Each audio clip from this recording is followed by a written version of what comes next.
welcome back to Encounter Roleplay. I just bashed my elbow, but I don't care because it is Friday and we are about to play some Dredd.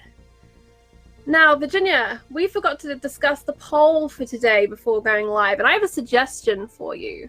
I have a suggestion that we take a look at that lore meter and we ask the people in chat watching, do they think lore in Mega City 1 block Freedom Falls should go up or should go down? What do you think, Virginia? You are I muted. cannot hear you, friend. I'm so sorry, I forgot to unmute. Yes, that sounds really cool. I did also send you one, I think over Twitter, what we can run kind of midway through, if you're up for it, if we can do that. I like that idea very much. I will go. Yes, I'd like to see if chat wants to up the lore meter and make things a little bit easier for you judges, or knock it down a peg and make things a little bit more difficult. I'm sure the Chaos Chorus will see only lawfulness as the way, right? Right? That's how that's gonna go? I suppose we'll find out. Virginia, how are you doing today? I am okay. I'm a little bit ill, so I apologize if I sound a bit weird or occasionally have a look that's like, what? There's a lot of cold medication happening over here on this end. But other than that, I am good. I am excited. I'm glad to be back on Dredd, to see what terrible position you've all got yourselves in, maybe. Chat depending. All right, that poll is up. So it's exclamation mark vote space 0 for lore, or exclamation mark space, no, vote space. There we go, got it. 1 for chaos. So it's exclamation mark vote and then the number of your choice to raise or lower that lore meter. Always raising the bar. The wonderful Cleric Accord. How are you doing today? I'm doing pretty good. We've had some interesting weather here, so my sinuses are all over the place, so I can empathize with Virginia.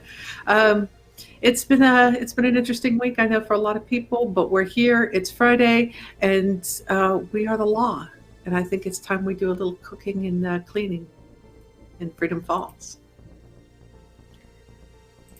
Do you know, like, that sounds like a really cool tagline, but I also know that you literally mean cooking and cleaning. Yeah. We bring chores to Freedom Falls, but never a chore. The wonderful producer Travis. How are you doing today, good sir? I'm well. I opened my eye and there you were, Charlie. I'm good. I'm back in Texas. I'm ready to play some Dredd. I've got a corgi whose name is Tetley, and I'm enjoying that very much because, you know, sometimes you need an animal companion. And so Tetley and I are prying open our third eye. Let's get it on. That sounds slightly more devious when put that way, Travis, but okay, I like it. I like it very much. Beware the third eye, for it sees you. And always a delight to see Zippy Zippo. Alex, welcome back. How you doing, friend? Hello, I'm Zippy Zippo. I play Judge Grease, and we're talking to another faction. Yay! We're going to hopefully not start a giant gang war. But let's be honest, we might, just for fun. Just for fun, I can definitely see us starting a gang war. And in fact, you're dabbling with 2 factions, but we will find out a little bit more about that very soon, I'm sure. While we're here, I'd like to remind everyone there's a few ways you can interact with the show today. As you've seen, we will have polls throughout the show, one at the top, one at the middle today, and one at the end. We also have the donation tip options down below, where you can give out crit successes, crit fails, big crits, twists of fate to save a character from death. You could work on an NPC with our wonderful games master, Virginia. And of course, there is always absolute power. Where you get to maybe do some really cool, fun, crazy stuff that we haven't strictly defined. So there is always room for negotiation and chat about what chaos we can cause for the judges together, if you select that option. speaking of chaos, they have indeed voted to lower our law meter. So when we return from the sponsor messages, I shall do that. But for now, I hand over to Past Charlie for a word about our wonderful sponsors. Before we begin today's show, I would like to take some time to remind you about our sponsors. Fantasy Grounds, our virtual tabletop of choice. All of the beautiful maps and roles you see tonight are done using Fantasy Grounds, which you can try for free at fantasygrounds.com. You can also get all of your miniatures from Wayland Games. Go to waylandgames.co.uk and get yourself a huge range of D&D, Warhammer and 40k minis for up to 20% off regular retail price. And Tabletop Loot, who sell incredible dice. Go and check them out at tabletoploot.com.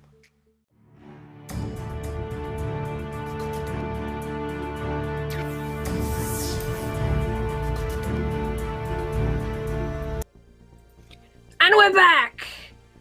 And I have indeed told you all about the wonderful Tabletop Loot, Fantasy Grounds, and Wayland Games. But I would be remiss if I do not mention Judge Dredd and the Worlds of 20,000 AD, the very game which we are playing tonight. I will go and put that over in chat very soon, unless one of my wonderful mods beats me to it, as we rejoin Virginia to tell us a little bit more about the game that we're playing.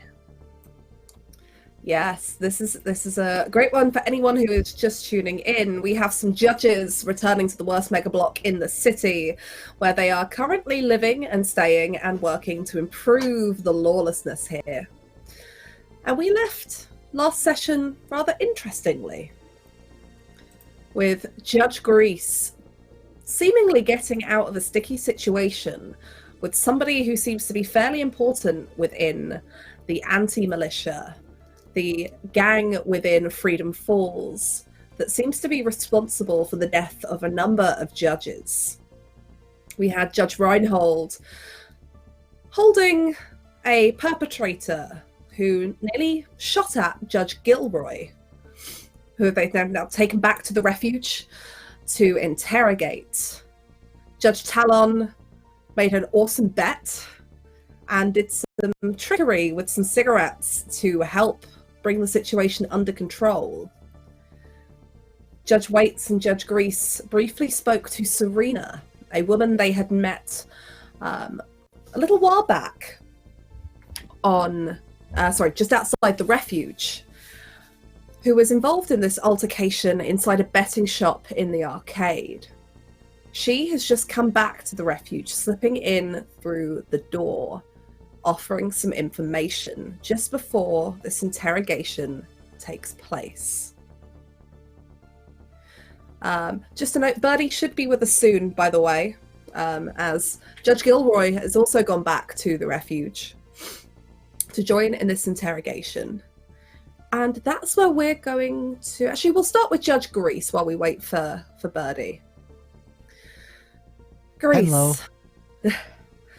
The last thing we left off with last week was you being told that this gentleman that you had taken out of this difficult situation, allowing him to narrowly avoid arrest by Judge Gilroy, said he had something to show you. You were led upstairs, past the arcade level, into what seemed to be a very large apartment, several knocked through to create one large one, as he took you down a corridor and turned a corner. As you walk down this corridor, again, it looks like that this is part of one of the upper levels of the block, and some of these, what would have been separate apartments, have been knocked through.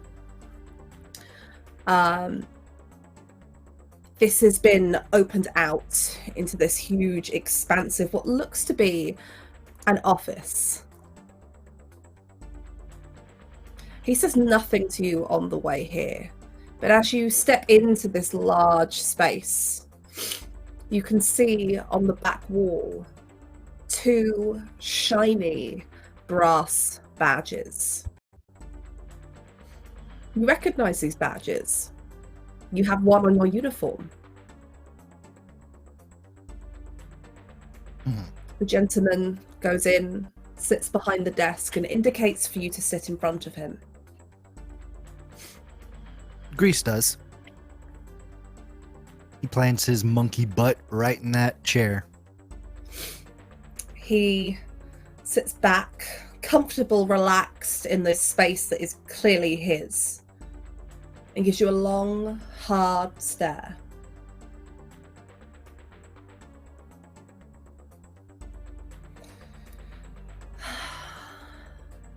Tell me, why were you so keen to help out a stranger? I just got out of the cubes a couple hours ago. Look, I don't like judges. They get in everyone's business, you know. They put people in ISO cubes for seemingly no apparent reason.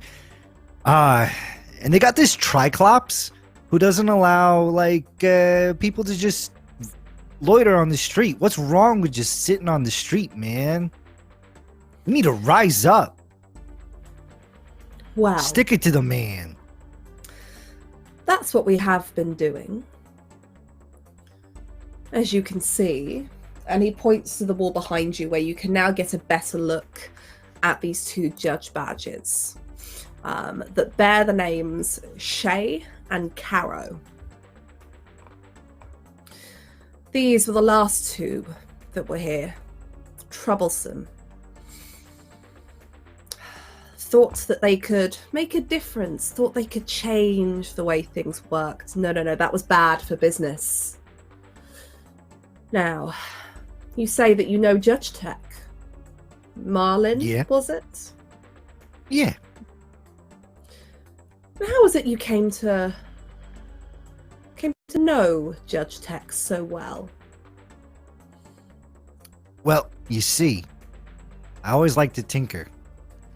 And when I was a small little chimp, just fresh off Mama's back, I found one of those motorcycles, and I stole one.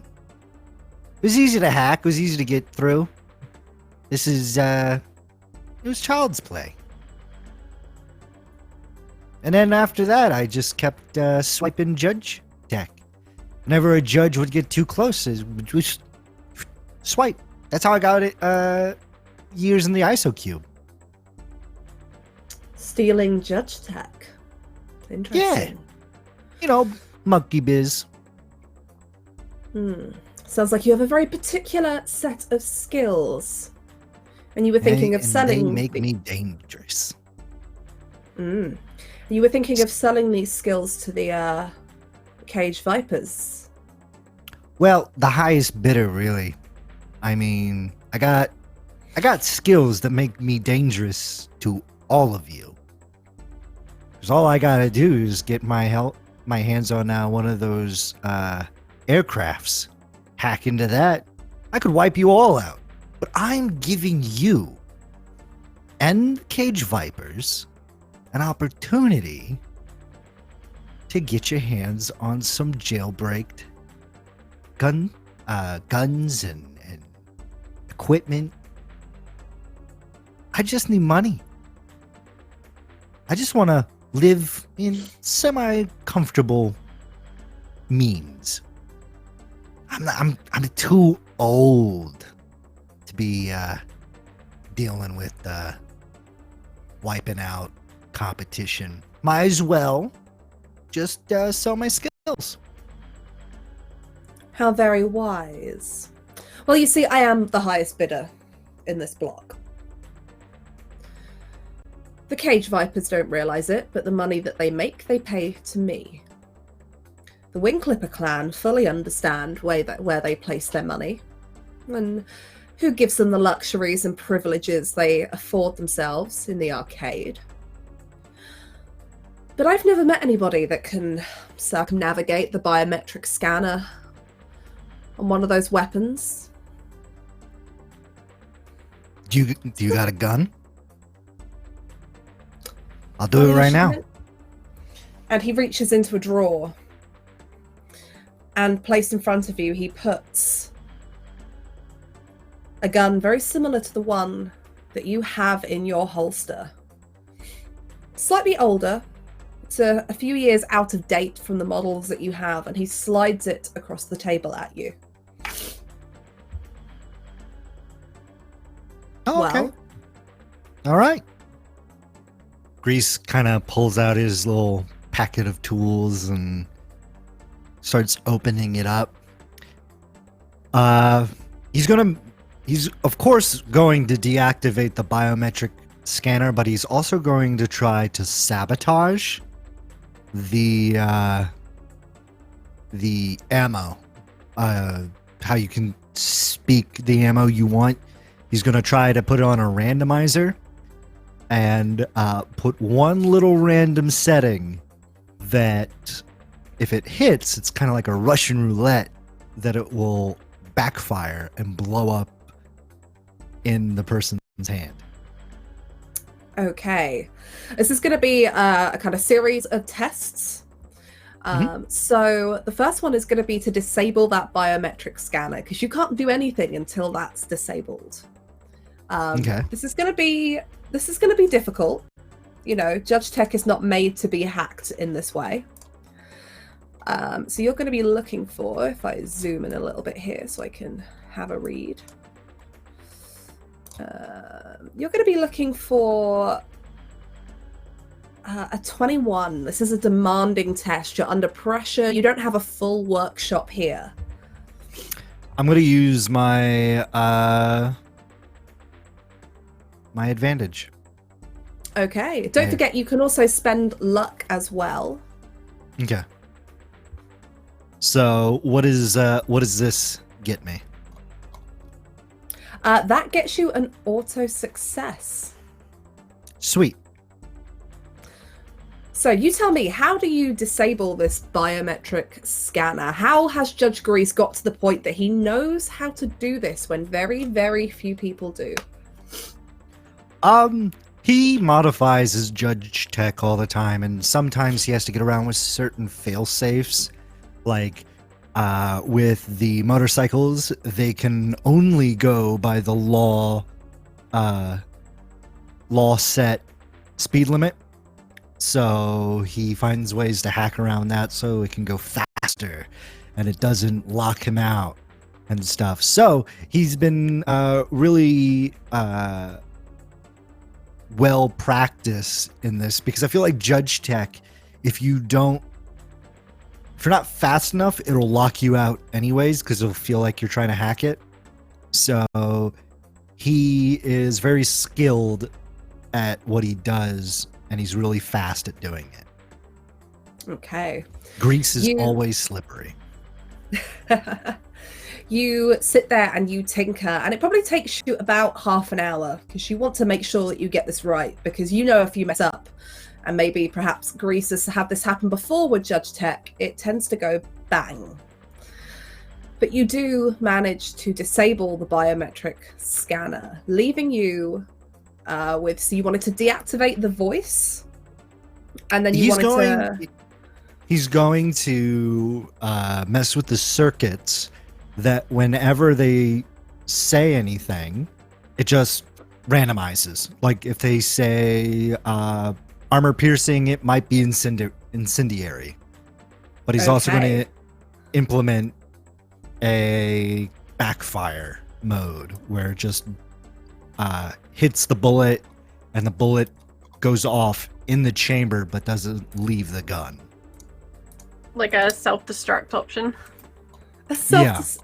You're making a Think of if you've ever seen the previous season of not the previous, the one where Negan gets defeated of The Walking Dead, how they tampered with the firing pins, so when they hit, it just exploded. Yeah. Okay, in which case, make me it's going to be logic, and if you have either Judge Tech or pistols. Okay. Let's see, that's 5. This is not going to be as difficult. 11. 11. Not quite enough. You are one off. It's a challenging task. You said something about spending luck. Am I able to spend luck for rerolls or added die? Or is that before? Let me double check here, because I don't think we've actually used a lot of luck so far.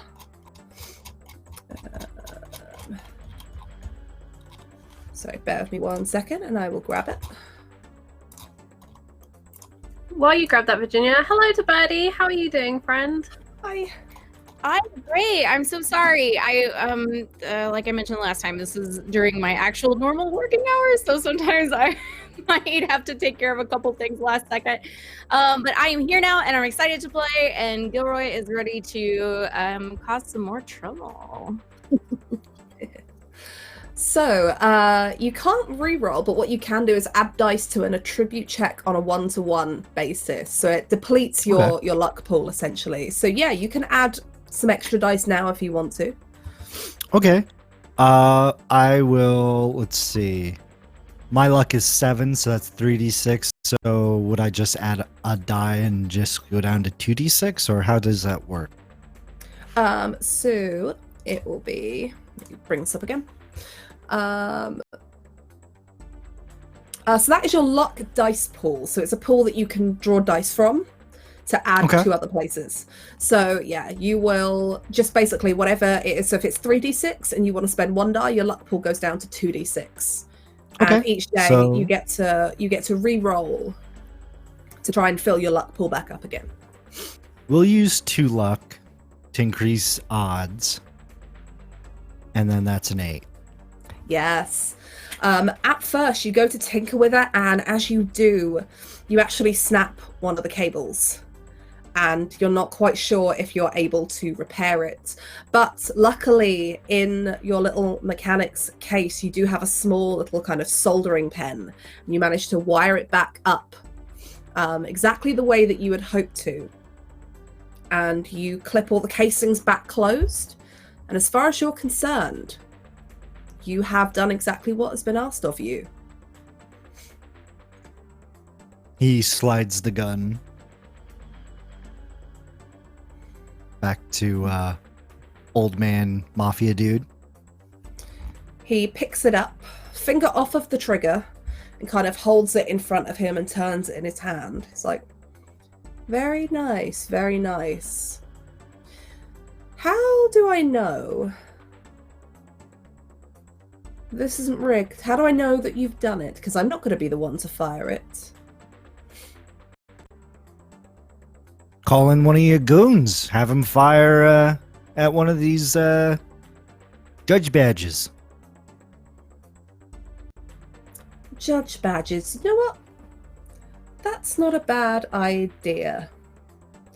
And he reaches for something under the desk. And a few moments later, someone is brought through that same kind of entranceway. They aren't well dressed. They're wearing what looks to be a shabby kind of black shirt, almost like BDU style trousers, huge, kind of like large thigh pockets. Again, ragged. It is a man. The hair, which looks like it would have once been short on the sides, is now overgrown. Like they haven't had a haircut. A proper haircut in a while. It's kind of haphazardly cut in places and outgrowing in others, and there is you can see a large bruise down the side of the cheek as this individual is brought in kind of hunched over by somebody else who again, they are dressed in kind of BDU style dress, so kind of combat style trousers and a drab shirt. And he stands up and he says, "Ah, Caro, it's nice to see that you still have some fight in you." What am I doing here? Thank you so much to Susie for that raid. Welcome in, Raiders. We're playing some Judge Dredd here, and Virginia is getting real menacing. I'm sorry to interrupt, Virginia. Oh, yes. Well, you know, chat called for lawlessness, so I'm giving chat lawlessness. And you know what? I'm going to open up that second poll right now. Yes. The judges are about to receive something. What is it? A dangerous item, a gift, or a threat? And this individual named Caro, and the name suddenly recalls in your head as you look at the judge badges just past this gentleman who's still not introduced himself to you by name. And he slides the gun over to you, Grace. He says, "You said you have no love for judges. Neither do I. Sometimes they're useful, though. Be a good chimp. Hand him the gun.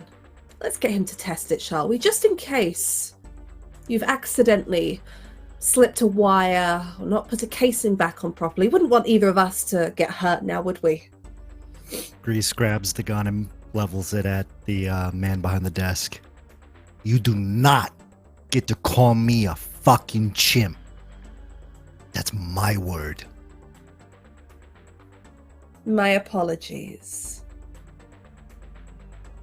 And he levels it at the man with the bruise, and he fires.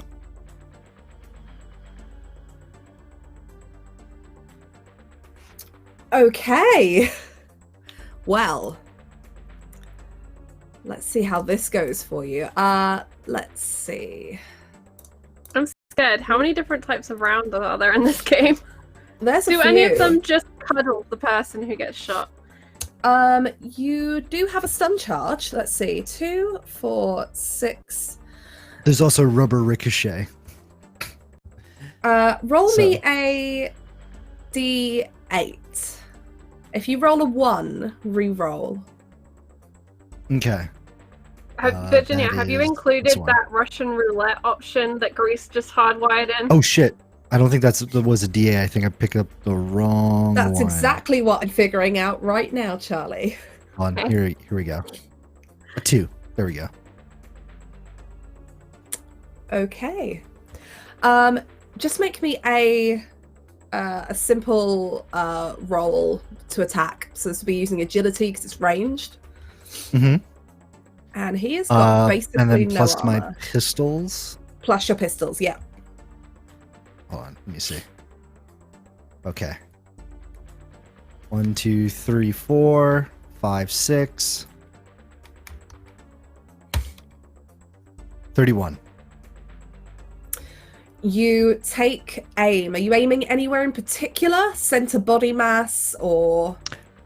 He kind of like doesn't break eye contact with the guy behind the desk, so whatever would be like extended arm level, he's not pointing up, he's not putting down, it's just straight level of where Grease is. Probably maybe the stomach. He might gut shot him. You do gut shot him. I need you to roll me half SE. So this is going to be armor piercing, but they do half damage. So if you roll me 2d6 plus 2, and then we'll half that. That's going to be 6, 3. 3. You hear a cry out from behind you as you hear the bang go off, and in your peripheral vision, looking at the side of the gun, you can see it was set to armor piercing. Not the worst that you can be shot at near point blank range, since the bullet does crumple. Not the best either. And you watch as the man there stands up.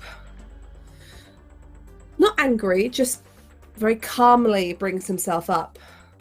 And as you turn to look, the man who was brought in, Caro, this seeming judge, is crumpled on the floor, bleeding from the side of the hip, as the guard who has brought him in is trying to haul him back up on his feet.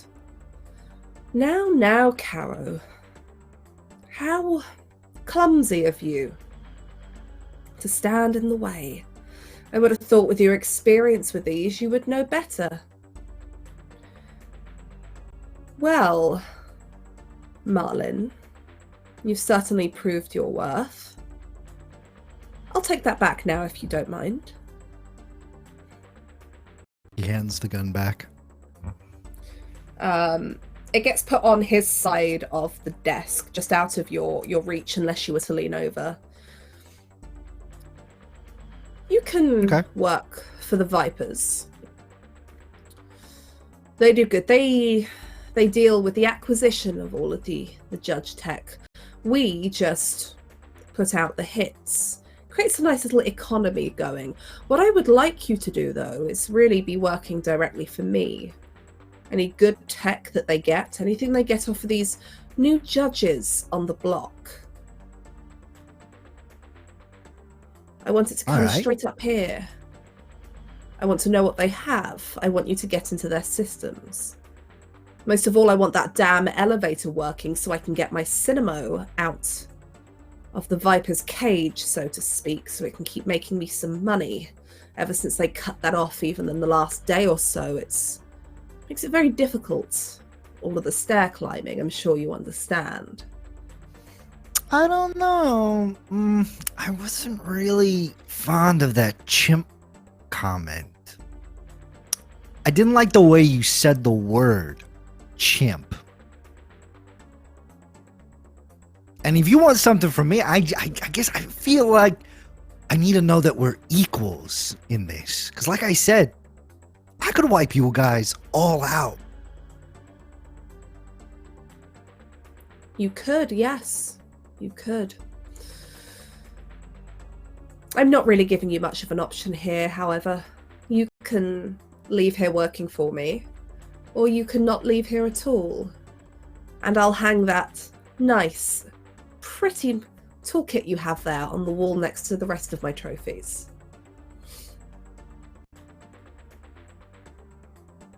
Grease stands up and he pulls out his gun and he points it at the guy who's holding Caro. I'm gonna be leaving now. I don't like your kind. I don't like you skinless sacks of shit talking down to me, thinking like you could. I know what I'm worth. I'm not worth you. Fine, work for the Vipers, get paid nothing. Good luck to you. And he just smiles. It's that same kind of crocodile smile, the kind you expect to see on a used car salesman while he's selling you a dodgy motor. It's so fake. It's almost a little bit unnerving if you weren't so strong-willed against such things and didn't see them virtually every day. And the guy who's got Caro is... He's not so much interested in the fact you're pointing a gun, because he can't reach for a weapon. He's trying to haul this judge up who's bleeding all over him.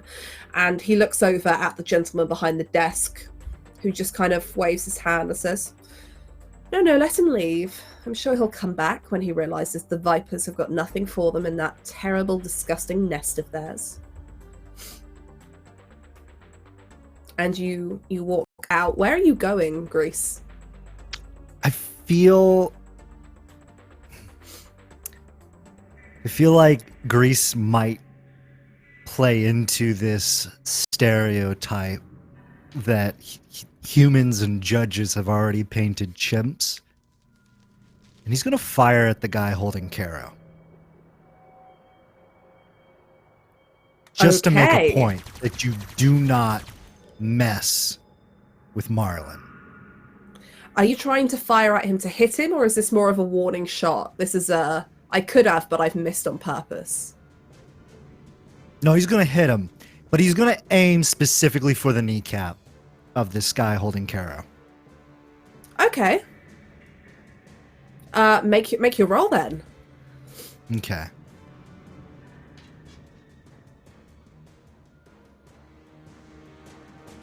Oh God, 30. yeah.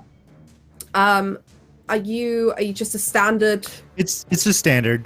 It's nothing special. He's not going to try to eviscerate this guy. He wants to make a point that you don't mess with him. So.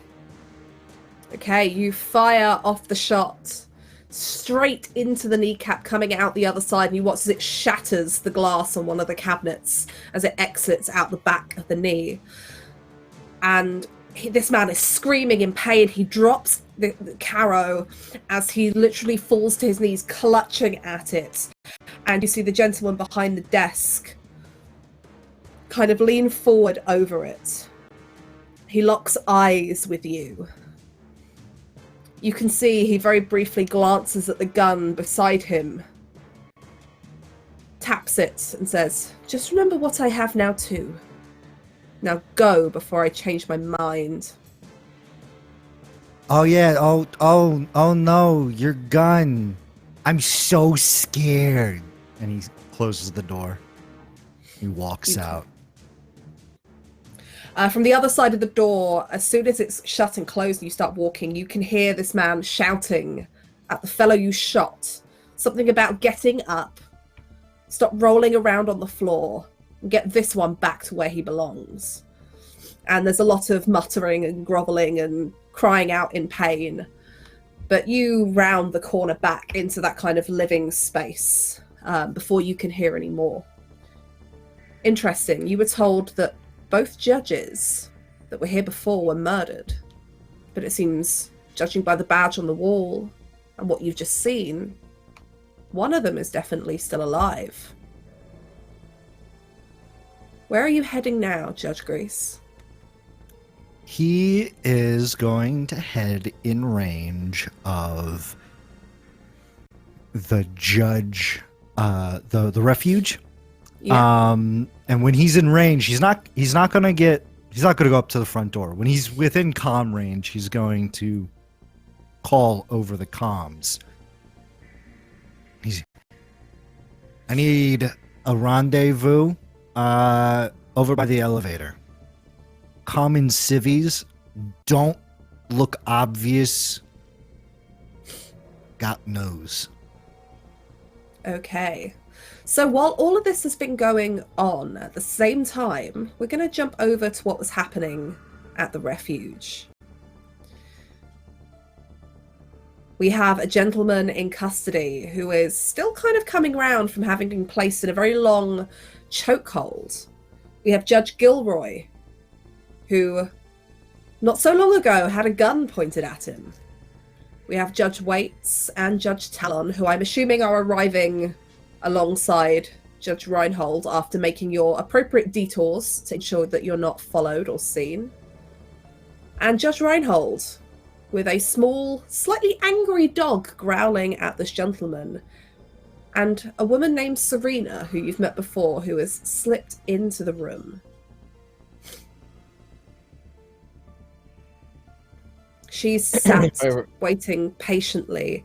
It looks like she's changed her top. She's no longer wearing the one that was ripped, but you can see the bruises starting to come up on her from the fight. Okay. And if I remember correctly, I handcuffed this gentleman to the radiator.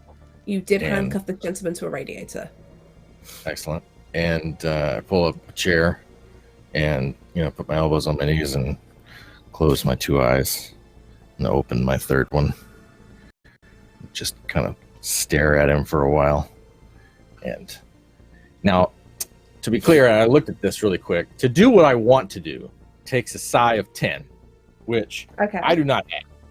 That's like the full-on mind read, right? So we're going to have to bluff this person into thinking that I can read their mind. And interrogating a captive, according to this whole opposed checks area here, is maybe I could make a charisma versus their willpower. The question is, does my telepathy help with that? How far can I take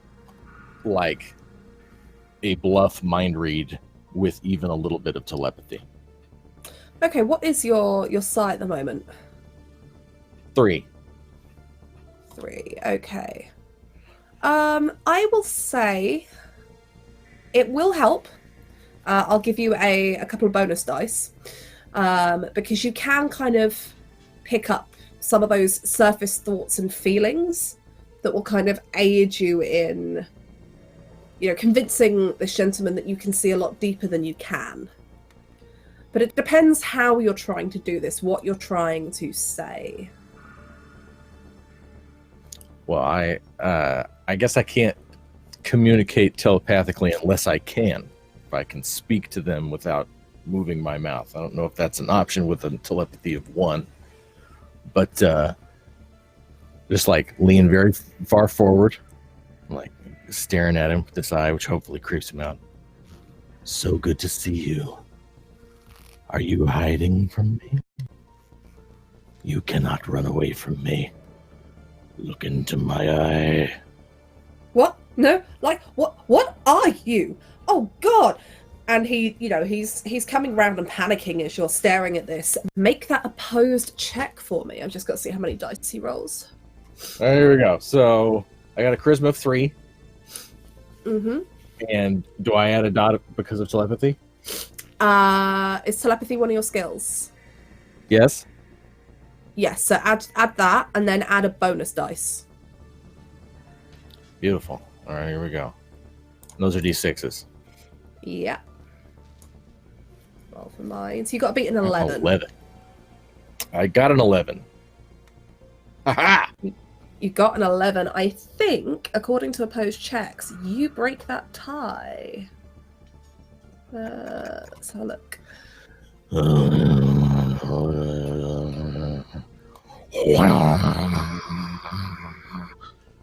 know, it's some dramatic, like, freaking you out, you know. I'm going to say Eerie that yes, light. you can break that tie. Because you are the one active. He is just trying to resist you. What are you trying to get from this? Are you trying to intimidate him into saying something? Yes. I want to intimidate him into telling me. First off, who do you work for? Is my first question. Okay. And Judge Gilroy, Judge Talon, you can see this. You watch this happening as Judge Reinhold leans in close, opening the third eye to this man who's handcuffed to a radiator, struggling desperately. And he's like, just the one back there. I work for him.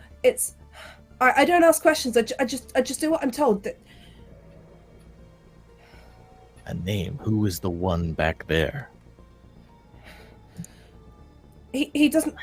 Name. He doesn't tell us his name. We just call him the boss. That's it. He says names are dangerous, and that's how they get you. That's how you get in trouble. The boss of what? The Caged Vipers? The anti-militia? The Wing Not the Clippers? No, not the Cage Vipers. No, their boss is inside ISO 59. They just have runners and stuff on the outside, a few higher up people, but no, he kind of controls the Wing Clipper clan. Well, the anti-militia kind of control the Wing Clipper clan. I don't know if he's the head of it or what. I'm not very high. I just do what I'm told. I do what I'm paid to do, and sometimes that's going around being a bit of a heavy, collecting the rent. He said he lost a bet. Her, that one, there, as he points past your shoulder at Serena. Her, she lost him a lot of money, and he just wanted some boys to come down with him to frighten her, rough her up a bit, and get what he was owed. That's all. Who called for the open season on judges? Whose call was it? To Ask attack her. the rest? I don't know. That. She's the one that takes all the bets. I look at her. She's sitting there wringing her hands over and over. She's not looking at you, she's looking at the floor. Just wringing her hands. She's playing with a couple of rings that she has. And goes to kind of... I think at this point, Talon would kind of just take Serena by the arm, stand her up, and walk her out of that room and into back towards the kitchen. And sit her down, because don't want these two in the same room at this point and further on for the interrogation. We need to keep them separate. Okay, you You stand her up, and she almost doesn't notice that you've come over. It's like she's staring a hole in the floor, and you can see she is a bag of nerves. There's a steely exterior. She's not shaking, but you can tell by the way you kind of have to tap her a few times as she looks up, as if she's coming out of a daydream almost, and doesn't say anything as she kind of gets up and follows you out to the back. And Judge Reinhold, the gentleman you're interviewing, says, yeah, go on. Walk away when you're the one that causes all of this mess. If you'd have just paid your debts. I pull out the lawgiver and point it at him. Yeah. I want to grab his face. And just grab his cheeks like this. And make him look at my face. My eye. Right? You work for me now. Do you understand? What am I doing here? Unless Holster you want my to spend lawgiver. a long time in the cubes. You have a new boss. Capiche? Capiche. I'm gonna put a wire on you, you understand? And you're gonna go back to work. But you work They're for going me. to take me back now. If I go up there, they'll just put a bullet between my eyes. That'd be fine. But you're gonna give it the old college try. Unless you just want to go sit it out in the cubes. No? Fine. I'll give it a try. You're going to get nothing, though. Hmm. Judge Gilroy, what are you doing at the moment? Judge Gilroy is just staring at this scene and feeling really creeped out by Judge Reinhold at this point. Honestly, like he's not even aware of what this all means to this story. He's just like staring at Reinhold like, And as soon as Reinhold walks away at any point, he's just gonna be like, dude, you're creepy. How would it? Ugh. And how about you, Judge Waits? What are you doing right now? Judge Reinhold is interrogating the prisoner, and Judge Talon has taken Serena out round to the back, away from this scene that's going on.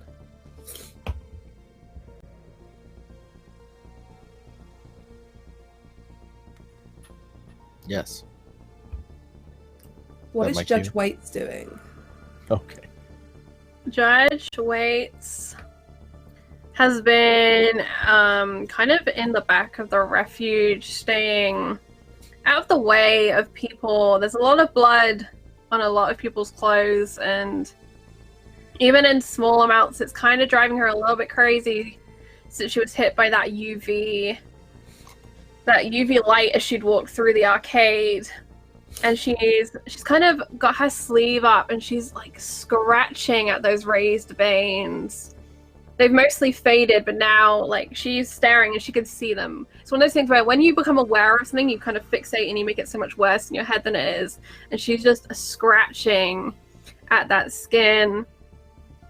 She's washed her hands. She's done what she can to wash her own clothes, but she's just overwhelmed at the moment, having been around a lot of people. And she's having a moment in the back room, and she can, I think, hear that conversation going on in the other room, and she knows the judges have it handled, so she's just kind of staying out of the way. And when she hears Grease's message come in, she wants to go to Grease and not be in this place right now. Okay. Oh. Judge Talon, do me a favor. Just make me a... this is probably going to be... Let's have a look. Your choice of intuition or logic. With any kind of perception focuses that you have as you lead Serena out the back here, and Judge Waits is there by herself, having separated herself from the rest of the judges. All right. Let's see. We'll go with intuition, and I do have perception as a skill.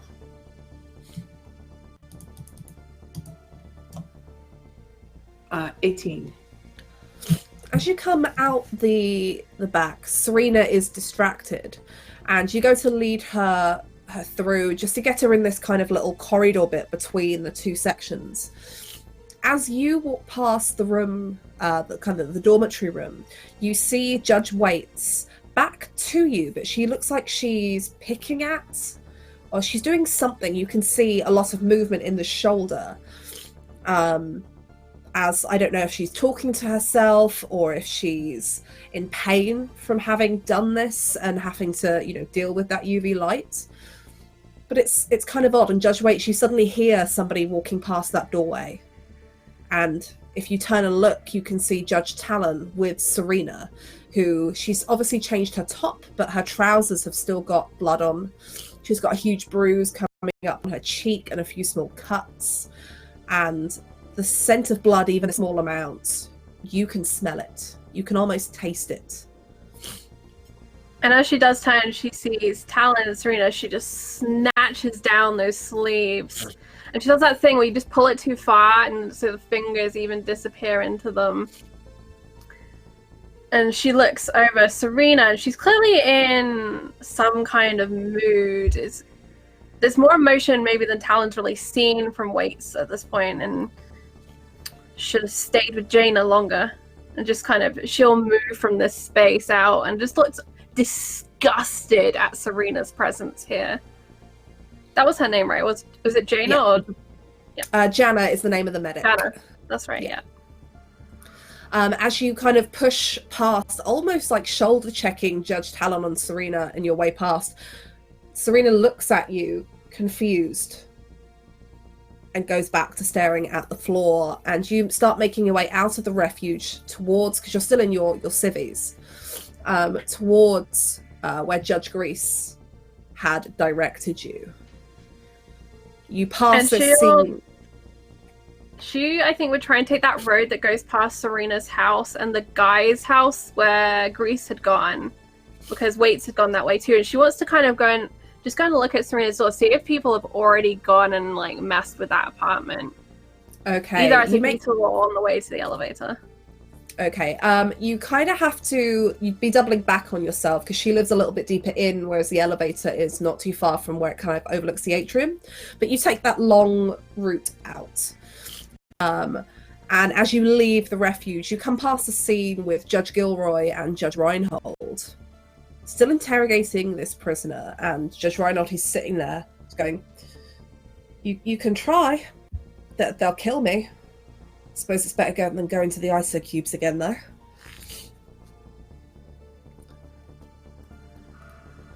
Judge Reinhold, you're wasting time. What are you doing? What? I'm interrogating this suspect here. I've managed to flip him. I'm about to wire him up, put him back on the street as quickly as possible so we don't raise any suspicion. We're going to find out who this boss is. Somebody runs the anti-militia who has no name. You should send them to cubes. What's the fun in that?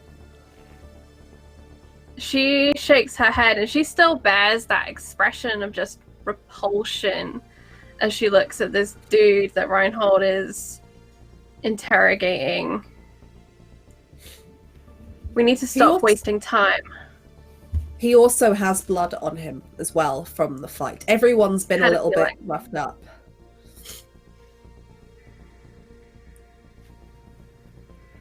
I don't know what you want me to do.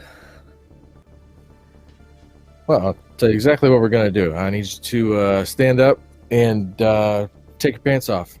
And I'm going to put a communicator around your waist here. I'm going to tape it to your stomach. I'm going to run it up your shirt. Fix it to your ear. And you and I are going to stay in communication. And so, out of game, the fact of the matter is I've seen enough Sopranos to know that this is what you do when you flip somebody. First of all, you establish leverage, right? Threatened him with the cubes. He's scared of that. Good. Now we're going to wire him up and get him back on the street as quickly as possible. And the story is, and that's what I start explaining to him. You're like, all right, so here's your cover. We dragged you out. As you tell him to stand up, he kind of tugs at the handcuffs Yeah, that sucks. You're gonna have to figure that out. I haven't figured out how you're gonna do that yet. So hold on a second. I gotta get this. I gotta get the duct tape and one of our radio devices. Gilroy, will you hand me that? It's that box right over there. It's got the extra. In my head canon, Tetley comes running in with the duct tape and mouth, like the broth. Oh yeah. Tetley comes in, Gilroy, grab drops you that. Tetley is sat there kind of growling, putting on the little angry dog front. But this person's like, you get that dog away from me. Listen, we give the word, Tetley will have your throat for breakfast. So stand still, don't make any sudden motions, and his vision's based on movement. All right, here's the deal. You were upstairs. You were doing something awful. We dragged you out. You made a hasty escape, right? Back was turned, under fire, you know. You beat a hasty retreat. Play that up. They'll think you're a tough guy, right? And then Right. arrange a meeting with the boss or one of his subordinates and get me a name. Or I'll kill you before they do. I see. Well, can't argue with that, can I? No, you can't. I mean, you can, but I wouldn't. All right, so I'll still suck it in, and I'm gonna like over tape this guy's stomach. You know. You do so. You tape it up. He's like, is it supposed to be that tight? Yep, you're gonna hurt like hell getting this off, which is why I'm gonna go ahead and you scream like a little baby. All this, you're a hairy guy too, so this is not gonna be fun. You're a hirsute criminal, if I've ever met one. So don't take this off anytime soon. All right, now we're gonna run this up your shirt right here. This goes over the ear. All right, I'm gonna give you like a hat or something. Come in here with a hat. Does he have long No. hair? No, he doesn't. He's got quite short, cropped hair. I seem to remember that Judge Reinhold has a hat. A big old trucker one from last time. Oh yeah, I have a trucker Yes. hat. You can have my hat. You Great. put on the big old trucker hat. Look at that. Say you found this in the hallway as you were beating a hasty escape. You're insecure about losing your hair, and now you want to wear this awesome hat and stay alive as long as you can. And if you turn it off, I'm gonna come find you. Any questions, comments, concerns? Nope. Need to use the You can see restroom? he's still trying to like struggle with how tight you taped him. No? Can you breathe?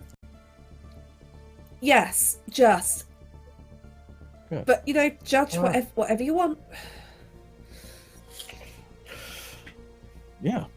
Well, this has been excellent, and hopefully you can get us some results and swing this in a positive direction because it's not open season on judges anymore, my friend. We're coming right back, but don't tell your friends yet. Go on upstairs, ask around, get me a name. I'm on channel 2. All right then. Well, this will be the last time I'll be seeing you because I'll be dead in about 20 minutes. But good plan. Good plan. Judge Talon out the back with Serena. She is just wringing her hands, looking at the floor. Push her down into a chair, give her a cup of tea. Make some tea. Hand it She to her. takes it and she's shaking as she sips on it. Thank you. Why are you here? I don't actually know. Maybe I should just go. I should just go if they No, find that you I'm should here. stay. Too late. You're here. Who's the creep in the front room? What's his name? Not a clue. Some thug. Is he gonna give you up? Probably. I've already pissed off the boss enough anyway. He took a real hit in money when that bet against you lot was lost. She takes another sip on the tea, shaking. Why'd you take the bet? That's what I do. I take the bets. I've got the biggest betting shop in the arcade, which means I have to pay a lot of money to keep it. So why not just shut you down? Why bloody you up? Just a warning? Yeah, I make too much money for them to, you know. But there was a big bounty out, a big payout for you lot. I tried to warn you when you first showed up here, this isn't the place for you.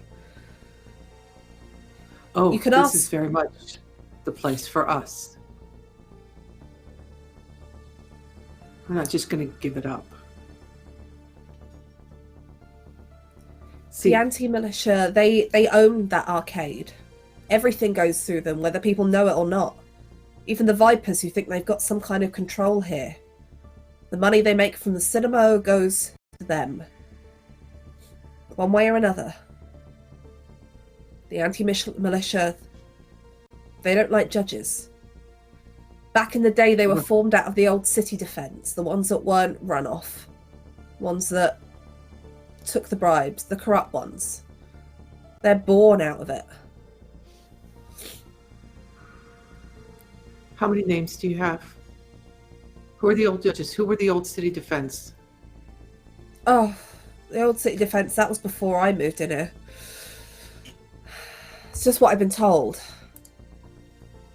The last two judges that were here, though. Everyone. I got in with the wing clippers so I could actually make a living here. All I know is the few of us that really makes the money, we know who the bosses are. Most of the people below me, they don't really know how it all works behind the scenes, but Would Talon have known about Janie about at this point? for Jana, you know Jana's upstairs. The in the medical center. the first one that Judge Grease met with about the judge tech. Oh, Janie. Yeah. She's not around here. You don't know if Serena knows her. Okay. Look, So it how many ended badly for the last two judges. That's all I'm saying. Would Talon have any way of pulling up that information of who the last two judges were and then who the previous civ defense people were that were assigned to this block? You imagine you should be able to. Okay. Would it be something that she'd be able to do quickly, or would she have to go sit down at a computer and really work it out? You'd have to go to a computer, but you can try and look it up.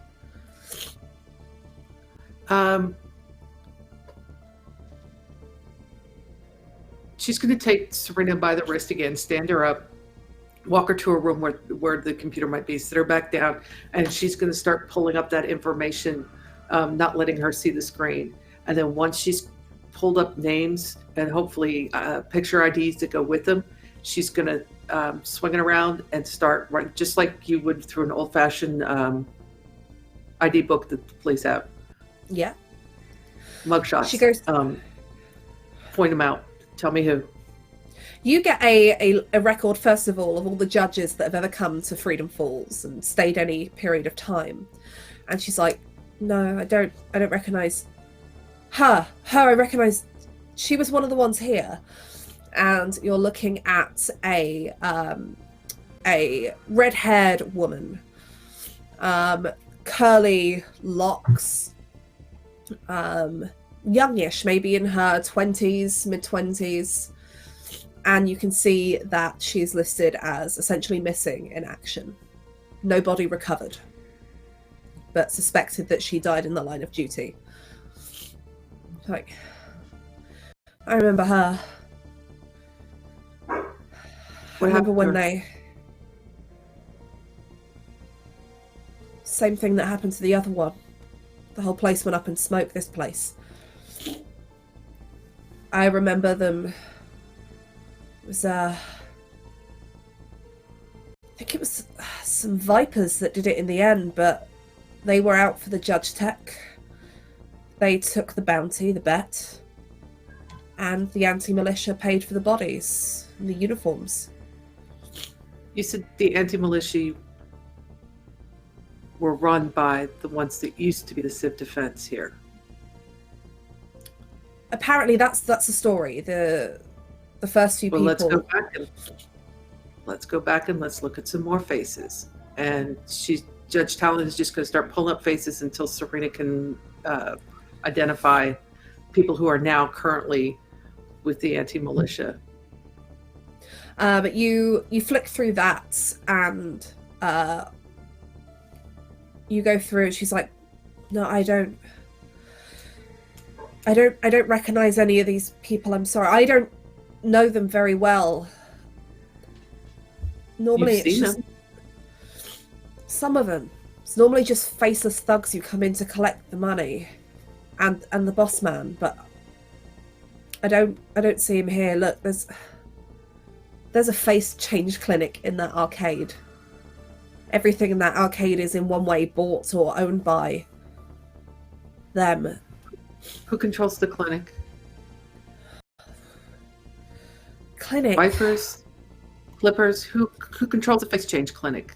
The Vipers, the Clippers. Who? I don't know. It's not us. It's not ours. You don't know who runs it. It's either the militias or it's the Vipers. I've never really been in there. Might have to after this. And she touches her cheek, and you can see it's kind of swollen up. Do you have a name? Who runs the clinic? cli- Face change clinic? Yes, the clinic is owned by Clarice. Okay.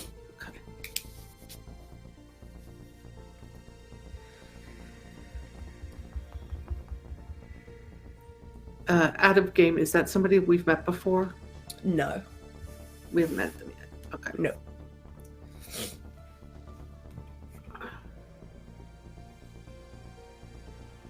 All right. So you're gonna finish your tea. You're gonna go back to your place.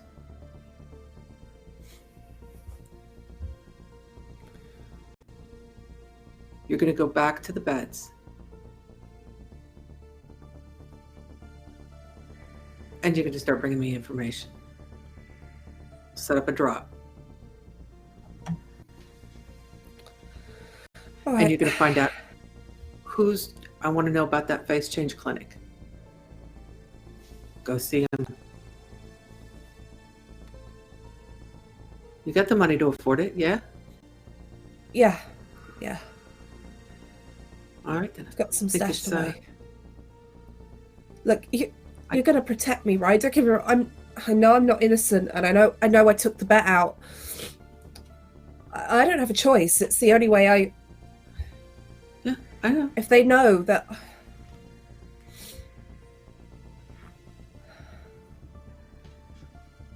Nobody saw you come here, right? No. Apart from the one in there. I'll make sure he doesn't talk. Don't worry about that.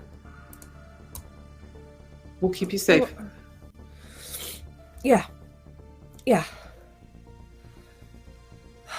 All right. You can see there is a look of kind of, she doesn't know what to do. She doesn't want to do this, but it's kind of all she's got. And she gets up and you walk her to the door. Judge waits.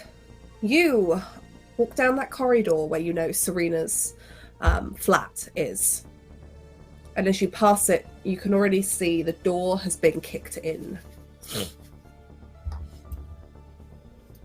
I think she'll stop and peer into that doorway. She wants to check for traps on the threshold, wires, anything like that. But then Sure, she'll go do a search. Make me an intuition check to check that as you go in. Okay. See, my intuition gives me 1 dice and then 3 from my other thing. 7, 10. You take a look through the door. Doesn't appear to be anything in the doorway that you might expect. And you step in and you can see that this apartment has been tipped upside down. Spray painted across the wall is the words, "Pay what you owe." Okay, she'll step back out, not really touching anything. And she's gonna grab a roll of... I'm gonna imagine like they come with like crime scene tape. It's one of those like standard tech things. And she'll like go into her pack, she'll pull out the crime scene tape and just stretch it across that doorway. And then take out her own pen and write on the wall the amount of time in ISO cubes you get for defacing property as she defaces property.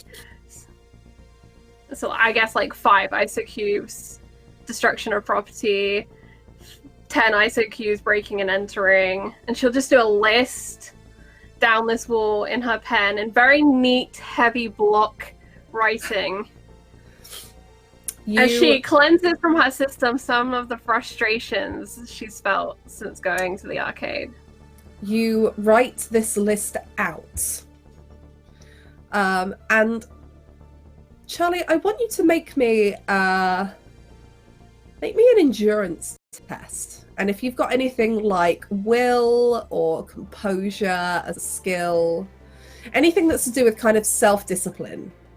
Alright, let me see what I've got here. I don't really have anything in the self-discipline front. So I think this is going to be straight will check, which is going to be 3 dice for me. Will, yes, sorry, not that's not good. I rolled a 6. Total. You rolled a 6. Yeah. You stand back and have a look at your work. The neat, almost perfect print block letters, you know. Vandalism, 5 years ISO. Destruction of property, 5 years ISO. Breaking and entering. And you look at all of it, and the feeling of frustration leaves you until you realize that you too have just vandalized and defaced property. And you feel the instant need to get out your notebook and write yourself a ticket. And that is definitely what she does, but she'll start writing this ticket as she starts walking towards Grease. She knows that she's just basically wasted a couple of minutes, and she needs to go and meet Grease. You write this ticket out, reminding yourself that even you, though you are the law, are not above the law. You tear the ticket out, fold it up, and put it in your top pocket as a reminder that perhaps you might need to deal with that later. But you start making your way towards the elevator. Judge Grease, you are there. And you can see Judge Waits approaching. Dressed in her civvy still. You can see her, she's writing something in her notebook before she tears it out and puts it into a top pocket. And Judge Waits, you can spot Grease standing by the elevator, still in his civvies. It looks like there's a little bit of blood splatter on the side of his jacket. You can almost sense it before you directly see it. You get that. You can feel it in you that it's in the presence. You're hyper aware of it at the moment.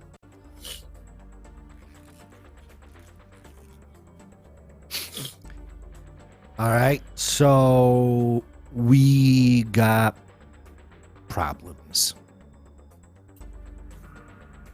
What kinds of problems?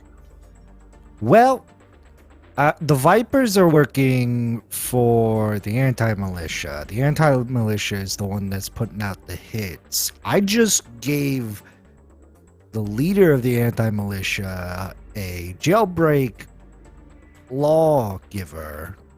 I don't understand those words together. What is a jailbreak lawgiver? Oh, he can fire it. and he's not a Judge judge. Grease, why are you arming a known terrorist? You didn't let me finish, okay? All right, I put a That randomizer on it. notebook is coming back out. Look, if I didn't do it, we're fucked. And he would know that I was a judge and I would be dead. So I gave him a sabotage lawgiver. So now, whatever he fires isn't going to be what he actually wants to fire. You sabotaged a lawgiver and gave it to a known terrorist.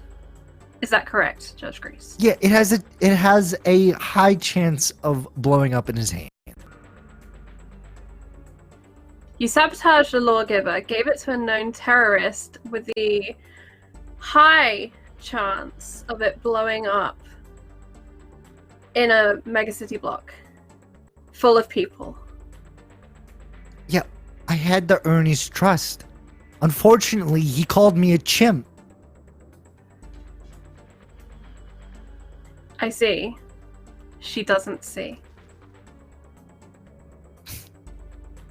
You just don't call chimps chimps. No. It was the way he said it. Be a good little chimp, like I'm some kind of dancing monkey with some cymbals. Now you have completed your undercover operation, Judge Grease. Well, not yet. I haven't really completed it. It seems like I need to go deeper. And I'm Judge gonna Grease. need some of our tech to do so. Judge Grease. In doing your duty so far, you have caused a near riot in a confined area of a megacity block, the result of which a number of incidents. What is your Okay. plan? My plan is, well, at first my plan was information gathering, but then I realized that we could take these gangs down without having to do really much anything. I thought that All we was gotta- Judge Talon's plan with making soup. More of the fact that if we can get the multiple factions fighting each other, we, the judges, can come in and clean up after the fact. While they're too busy fighting each other, we can get the Judge civilian Grease, population. we are here to out. bring peace and civility and law, not discord, mayhem, violence, and chaos. Have We're you not, truly though. already forgotten what you are, Judge Grease? Oh, no, I remember what I am. I'm looking out for the little guy.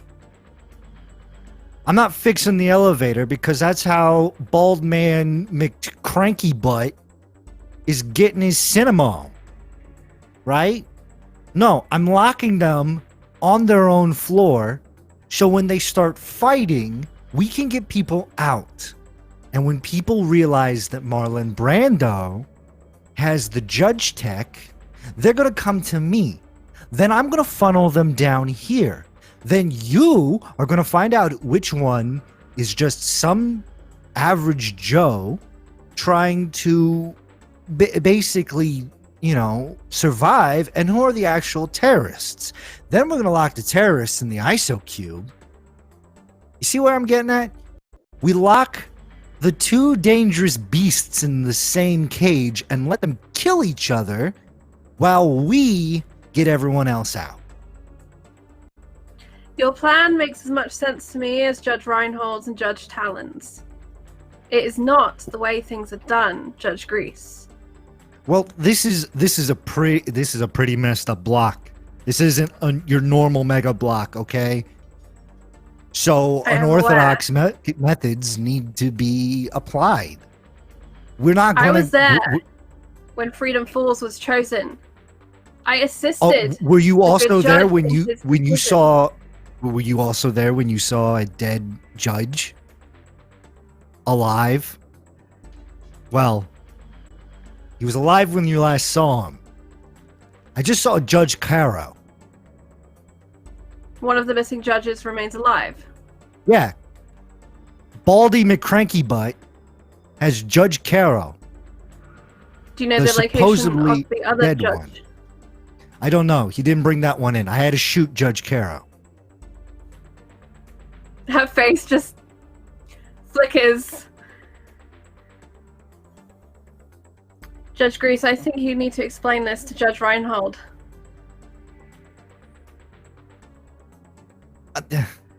What Look, judge tech do you require in your requisition? I require a couple of old lawgivers, some that are kind of on the edge of, you know, they don't have to really work well, okay? They could be the faulty stuff. These guys won't know the difference. I can fix them up to make them look like they're brand spanking new. I'm going, okay, all right. So Judge basically what I'm Grease. going to do. If you wish to go deeper, find them yourself. The Department of Justice will not provide weapons to terrorists. Not even if they're sabotaged to explode? Correct. Bombs, guns, these are not things we supply. These are tools of the law. Only the law can wield a lawgiver. That's why they're she's- going to explode. She's gonna turn and walk away, thinking the entire world has lost its tiny little chimpy mind. And you turn and walk away. Judge Waits, where are you going? You know, as she turns on her step, she's gonna mutter, and this is why chimps shouldn't be judges. And just walk in her little cloud of darkness. Oh, yeah, right. I'm trying to save everyone. And you're just, oh, whatever. Okay, you know what? I'll get this stuff myself. I'll just go into the supply closet and I'll get them myself. Because if you're not going to help me, I'm going to find everyone who will.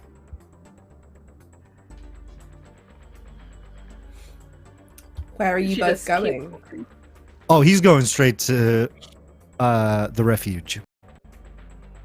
Okay, and She Judge Waits, where are is you going towards the stairs to go upstairs. Okay, you make your way there. Judge Grease, as you arrive at the refuge, you step through the door just as the young woman, Serena, that you met a little while ago, is making her way past Judge Gilroy and Judge Reinhold, followed by Judge Talon. And she turns and looks at you, Judge Talon, and says, "Are you sure it's safe for me to go back?" Oh, you're going to ISO. And I make sure that the other prisoner, that the other guy that's been sitting there, hears it. Yeah, you're going to ISO. You started it. We're finishing it. And I look at the other guy and I go, and if you talk about it, you're not going to live because I will kill you before they will. And you can see You want to she take a puts on message back to them? You tell them, we handle the problems in the arcade. And you see Serena looks at you and you can tell it's a feign because the voice is convincing but the face is not. She's got her back to this thug. It's like, oh come on, you can't send me to ISO. I was the one that was beaten up. You didn't Oh, pay all the right. money. You started the if you had All right. you were the cause for this, you're going to ISO and just clamp and walking past. Okay. And you see Judge Grease coming in as you go out. Judge Grease, you're met with Judge Gilroy and Judge Reinhold as Judge Talon walks out with Serena. And the gentleman that Judge Reinhold had in his in a chokehold, currently putting his shirt back on, you can see there's a huge a bit of tape strapped around his middle with a wire coming up, and he's got on Reinhold's trucker hat. Tetley's still growling at his feet. Well done, Judge Tetley. I need to affix a tracking device to this scumbag also. In fact, over the radio, that's what I'm going to call you. You're Scumbag 1. And I'll be codename Third Eye. But you're Scumbag 1. And he kind of nods and leans past and looks at you, Judge Gilroy. Just want you to know that, I didn't really want to shoot you. Well, didn't really want to isn't quite the same thing as didn't, now is it? I mean, I didn't actually. I didn't look. Uh-huh. And if I do this, if somehow they don't kill me, I get you this information and I get to go, right? Why don't we see exactly what kind of information you're able to get us, and then we can discuss it. There you go. Yeah. Exactly. Yeah. So get us some good information, okay? Yes, sir. We have faith in you. We know you can do it. And we're on channel 2. Channel 2. And if I say Scumbag 1, come in, we're talking to you. Yeah. Should I just... Do I have to wait, or do you need to fire off some gunfire so I can run away? This isn't what I do, man. I show up and I get money from people. That's not a bad idea. And I pick him up by the back of his neck and throw him outside and then just fire a bunch of... They're semi-auto, right? The lawgivers, right? Shh. I mean, I imagine they can be. And you do just that. Judge waits. You hear a hail of gunfire somewhere downstairs. And Judge Reinhold, Scumbag 1, as you've now decided to call him, because you never asked his name. You can see he's trying to hit the deck, realizes what's happening, he's covering his ears, and he's like, oh, just starts running. And he gives you a look. Where the hell are you going? And he's disappeared down a corridor.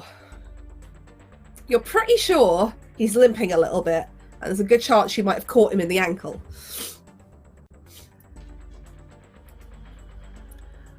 You see a few people start to poke their heads out after hearing the gunfire as you step back inside the refuge. And it is just Judge Grease, Judge Gilroy, yourself, and Judge Talon left in here. Oh, sorry, Judge Talon's gone out with Serena, so it's actually just 3 of you. I guess I'll talk to Serena later. All right, Reinhold, I'm gonna take some of our unneeded equipment. I need it for a project. Gonna go have the Cage Vipers and the anti-militia, be at each other's throats while I evacuate all the civilians from that floor. And you're going to, in so doing, arm them with Judge Tech? Faulty Judge Tech. I'm going to fire at you, and then, boom. They die. Well, Grease, I'm ordinarily not in the habit of letting criminals go either. So we're pretty much throwing out the playbook here at Freedom Falls. If you're telling me that you're about to arm some rival gangs to expose the actual organization that has put a hit out on the judges, and you need to reconfigure dangerous judge tech in order to do that, I say go for it, because I've got a guy on the radio who's a double agent for me at this point. Cheese and put 'em up all crackers, that out of everyone who has said no, I was expecting you to say no. Wait said no. Talon probably would say no. You? I don't even know about Gilroy. But Gilroy has that kind of haircut that would probably say no. So, okay. By the way, I know where Caro is. He's not, well, okay. He might be dead now, but he wasn't dead before I shot him. As you say the name Caro, Judge Gilroy, Judge Reinhold, Tetley, who is sat between the pair of you and who has been occasionally bumping up against you for a fuss, suddenly looks up, alert. The tail starts wagging.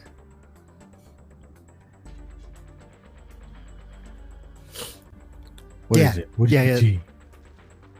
Apparently Carol was one of the two judges that were assigned here before us. Judge Tetley, do you remember Judge Carol? Is that a friend of yours? Tetley kind of looks at you, cocks the head when you say Caro, as if he recognizes the word, and the tail wags again. And he looks around and looks up at you again.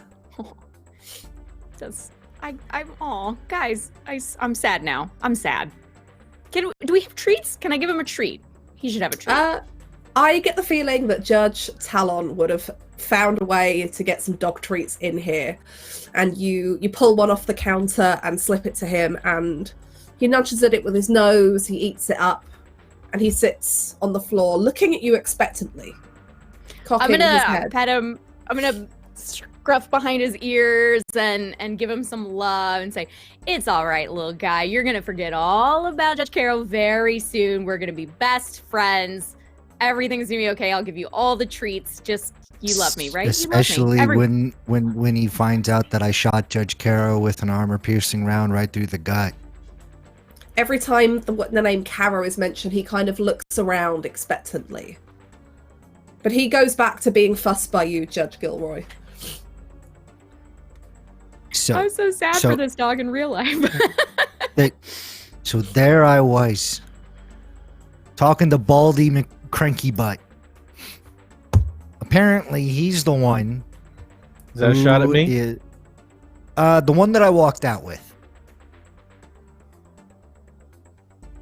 So that's not a from shot. the arcade. If he shot at you, I don't remember. All right, finish. I usually care about who shoots at me. If somebody shoots at somebody else and it isn't me, that's fine. But so you saw a dead judge.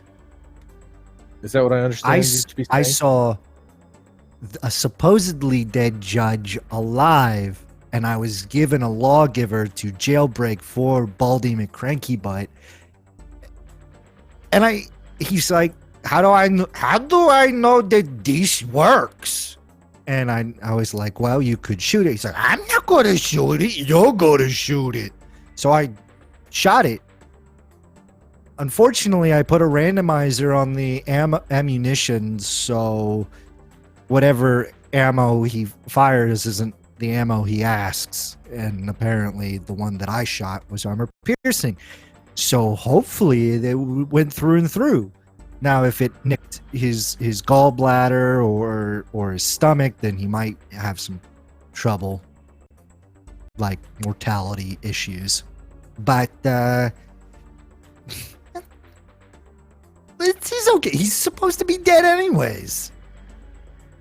But you encountered Judge Caro in a meeting with whom now? The anti-militia. The leader of the anti-militia. The leader of the anti-militia. Okay, and did you get the sense that Judge Caro was there to assist you in suspending the activities of the anti-militia, or has Judge Caro fallen to... Oh, he was a prisoner. Prisoner Yes. of. And you still shot him? I had to make them... If I didn't shoot him, he would know that was something up. Oh. I would have blown my cover. Oh. All right. I was hoping So- for the rubber ricochet bullets, but unfortunately it was armor piercing. So it's a little all right. Hopefully it just in and out. Boom, done. They can fix that. Hopefully it's not stuck And in this him. was and this was in the back of the arcade. Yes. And what was security like back there? You think you could make your way back, or a group of us could, and get Judge Caro out? I'm kind of on the outs with the leader of the anti-militia because of the way he said the word chimp. So you got nothing to lose going back and shooting every one of them. No, not at all. I kind of told him that I would be able to wipe him out because of all the judge tech that I can get. So there's that standing threat that we could make good on. If we could get like So your one of plan- those, I'm listening. we could get one of those aircrafts and fly up to his hideout and just wipe him out. Do you think Supreme Judge Prime would sign off on that? No, but let's put to the side for just a second because you're working on a good idea there. But your current plan is to arm the Vipers and the Wing Clippers against the anti-militia by rigging Judge Tech. Do I understand you correctly? Correct. Now we would be able to control said Judge Tech. Maybe have maybe a kill switch that deactivates them all on a little fob. You know, Because it sounds like a good idea. You know, Gilroy? we give thoughts? them the guns, and as soon as they point them at me, we turn them off. Yeah. Yeah, I mean, get that I'm part. I'm into a gang war. If they all kill each other, then we don't have to deal with it, and this block is back to being good again. So let's do it. Why not? Because once the gangs take themselves out, or reduce their numbers to a more manageable size, we can just go in and clean up. They're it's the thing is they're going to be up in the arcade floor, okay? We need to get the civilians down. So what I'm going to do is I'm going to start a whisper campaign that if you want to fight judges and remain free, you come to Marlin, and I'll be able to send them down to you guys, and you guys can vet them to see whether or not they're just a civilian who just wants to survive up there, or if they're a terrorist. If they're a terrorist, Or we could have Scumbag 1 pull the fire alarm.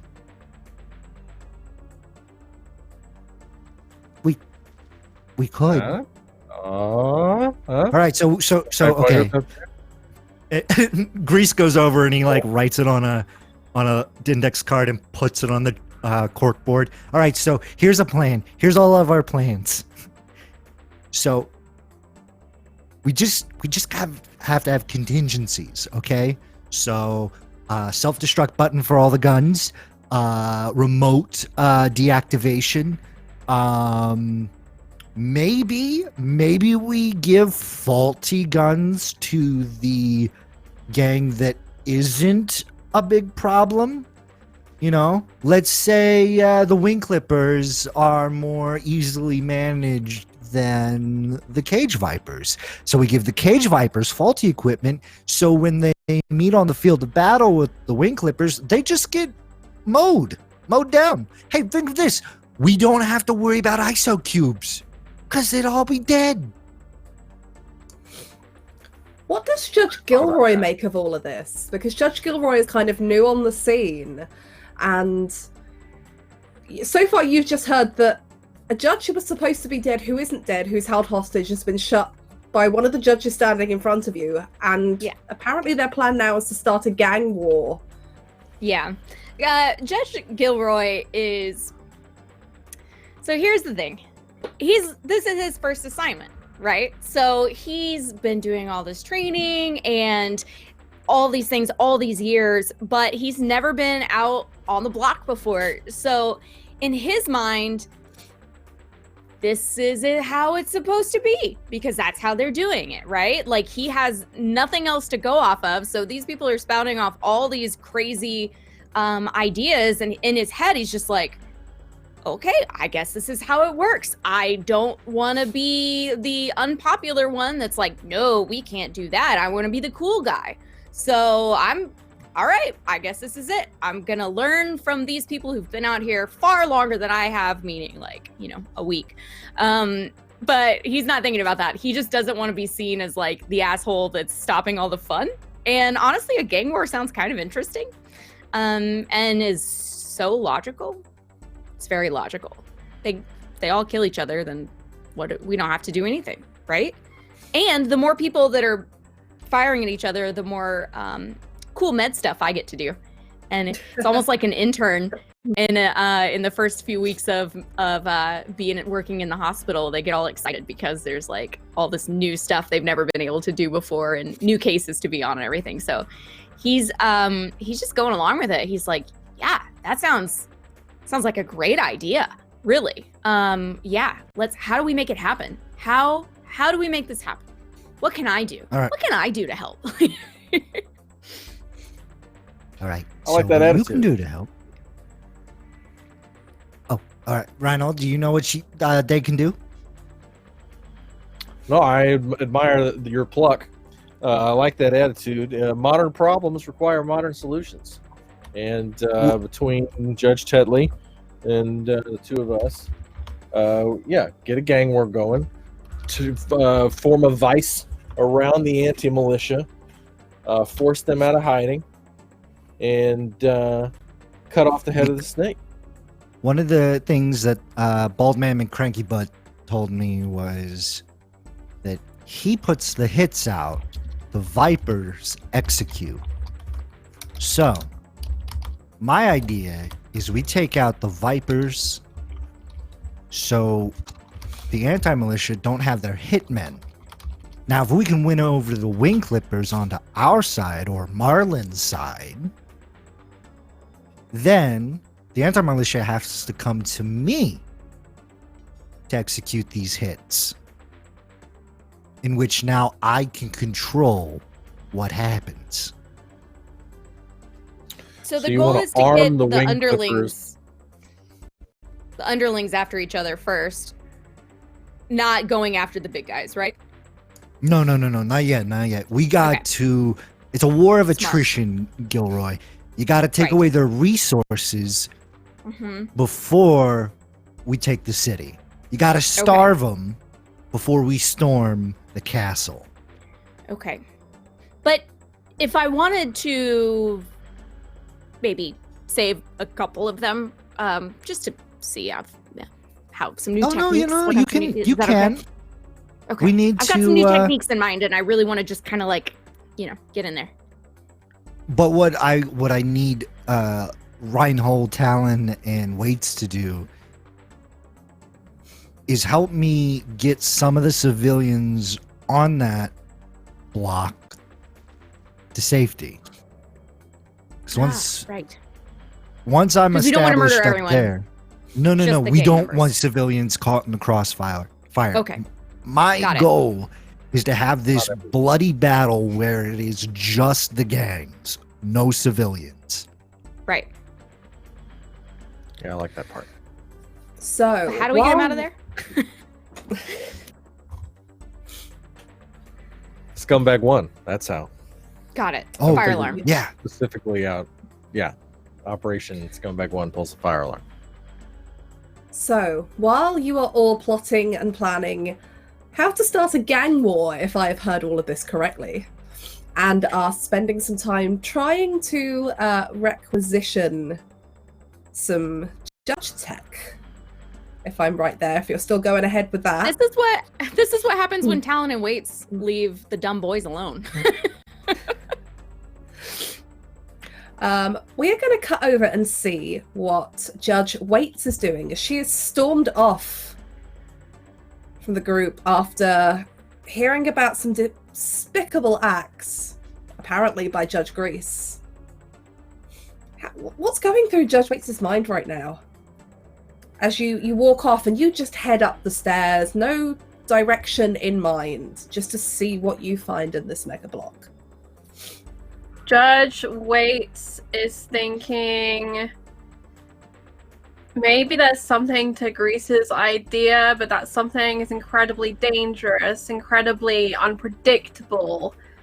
And also, she's leafed back through her notebooks that first note of, watch out for Grease and Talon. They could be on the inside. And she's now wondering if that theory was correct. But the thing that is most clear to her in her mind is that none of the judges right now are acting like judges. And someone has to be pretending to be a judge. No, someone is a judge. She's like trying to get it back in her head of, no, actually, we are here to do a job. We can do that job. I've been trained to do that job. I am the law. And she's going to go and start spreading the law in the block. The soup kitchen's great. This strange terrorist plan is bizarre to her.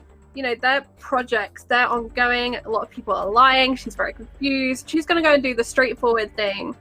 Grassroots, this is how you bring law back, is you go and enforce the law. So with each step, she's focusing more and more on that. And the notebook goes deep back into that pocket. She brings out her pen and she kind of clicks it a few times, decides it's too low on ink, and swaps for a whole brand new one. And she's kind of got it gripped in her hand like a weapon. Her lawgiver is now pulled up from underneath the baggy clothing that she had, so it's now on display. She's pulled out her judge badge and it's proudly pinned on. She's realizing she's not in full armored gear, but she's got most of her stuff on underneath, so she feels pretty prepared, and she's going to go and patrol and enforce the law. Because that's what she does. She's a judge. Yeah. You find yourself a few levels up on level 33. You walk around, and as you come down, you think that perhaps not being in your full judge armor actually aids you here. Standing outside one of the doors is somebody standing there, very, very short hair, long in the center, kind of pulled back, having a cigarette. And you can see the plumes of the kind of grey-white smoke go up. As I don't seem to have noticed you, they're looking the other way. She pre-writes the tickets and then walks to them and just deftly hands out 3 and announces their crime and their punishment. What do you sentence this person to? Okay, so I have a universe question. Is it like just fines and ice cubes? Is it just ISO cubes? I believe ISO cubes is the most common. Mm-hmm. I can't remember off the top of my head if there is fines, but I would think that would make sense. Just logistically, you probably wouldn't send somebody to ISO for something really minor, but perhaps they would get a few days. Okay, so yeah, she'll sentence them to like 3 days ISO cubes unless they hand over the contraband, at which point it'll be a fine. It's like that sort of deal. This is street judge deals. I'm going to punish you. You've broken the law, but you can do things to make this less painful. This person hands over the pack of cigarettes, stubs the one out that they have, takes the ticket for the fine, disappears off. You wander around some more, and you come across 3 teenagers, it looks like, in the corridor, kicking around a football. It's loud, it's noisy, it's, the sound that leather makes. It hits up against the concrete walls.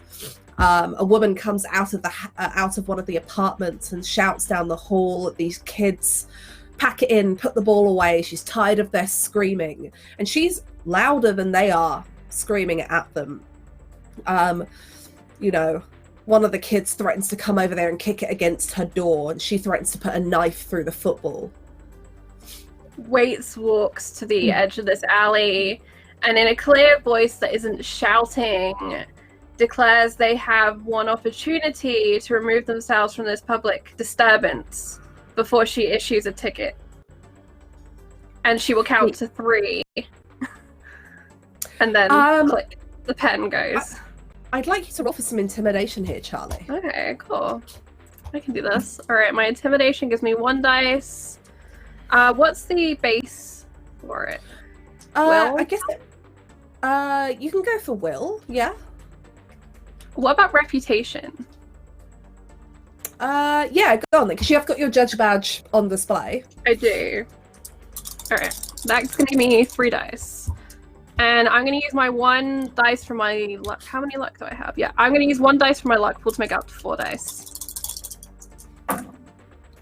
That is 5, 8 total. I didn't roll 8 for- total. Mhm. They look at you, and you're at a bit of a distance. They're down the other end of this corridor, so they don't rush off like you'd expect. Maybe you're a bit too far away. And they shout down, "Who do you think you are? Think we're scared of this old bag?" Ha. You wonder if I they am can Judge see. Waits. I am the law. And there's a click as the pen is now like clicked back off, tucked into the pocket, and a click, click, click as the law stick. Is it called a law stick? It is, right? It's, like the baton is flicked out and extends. And she day stick, I think is what it's called. And she proceeds down towards them. You have had your warning. I will now be passing judgment for your misdemeanor. And as you get closer, you hear one of them, "Oh shit, that's a judge." You wonder if they could have even seen your judge badge at the distance that they were at. And you watch as they don't even pick up the football, they just run. And the woman who's still out of her house is watching this, looks down the corridor at you, looks back and says, "Yeah, stay away from this place. Go play with that damn thing somewhere else." And she's now screaming. You are contributing to the disturbance of the peace of this block. Please return to your domicile and be quiet. "Thank you, Judge." And she kind of steps back, shuts the door, and you can hear something off in there. She's shouting at somebody. Probably a kid, a husband, something like that. And Waits takes a deep breath in, and she can hear like the rushing of blood around her own head as the temptation is to just go through that door, pass some hard judgment, because she doesn't know if it's real or not, but she can hear the pounding of that woman's heart, the adrenaline of the situation, of being angry that really gets blood pumping. And she hesitates and takes that deep breath in. And then just listens for a long moment, trying to push her ears not towards the inside of that place, but towards the rest of the streets to find the next crime, the next place that she needs to be passing judgment. You listen, and although it's not loud, it's not like there's a constant riot of noise, but there's people coming in and out. There are kids playing what you would gather as sensibly enough, not enough to make you want to go down and find them. And you find yourself wandering more up the stairwells where you interrupt people before they've even had a chance to do something illegal and they rush past you. And you find yourself upon another floor. And sat on the corner of this stairwell is a young woman sat under a blanket. She doesn't appear to have any possessions with her. She is just kind of sat there. It looks like she's got a drink of some kind, a bottle of muddied looking water. She looks up, sees you coming.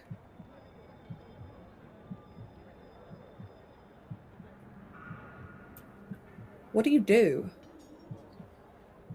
Waits, tilts her head, trying to decide if there is a crime: loitering, homelessness, begging.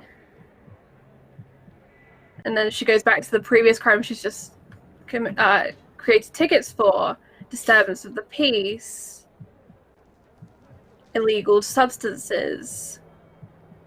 And then the bigger crime she witnessed at the arcade. And she's slowly walking towards this woman, her head just kind of tilting this way and that, as she kind of loses herself in this backlog of crime.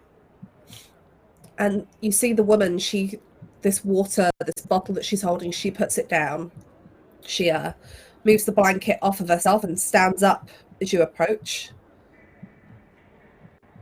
Judge?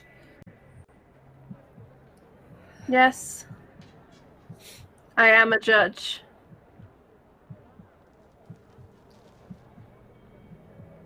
What are you doing in this place? Just waiting.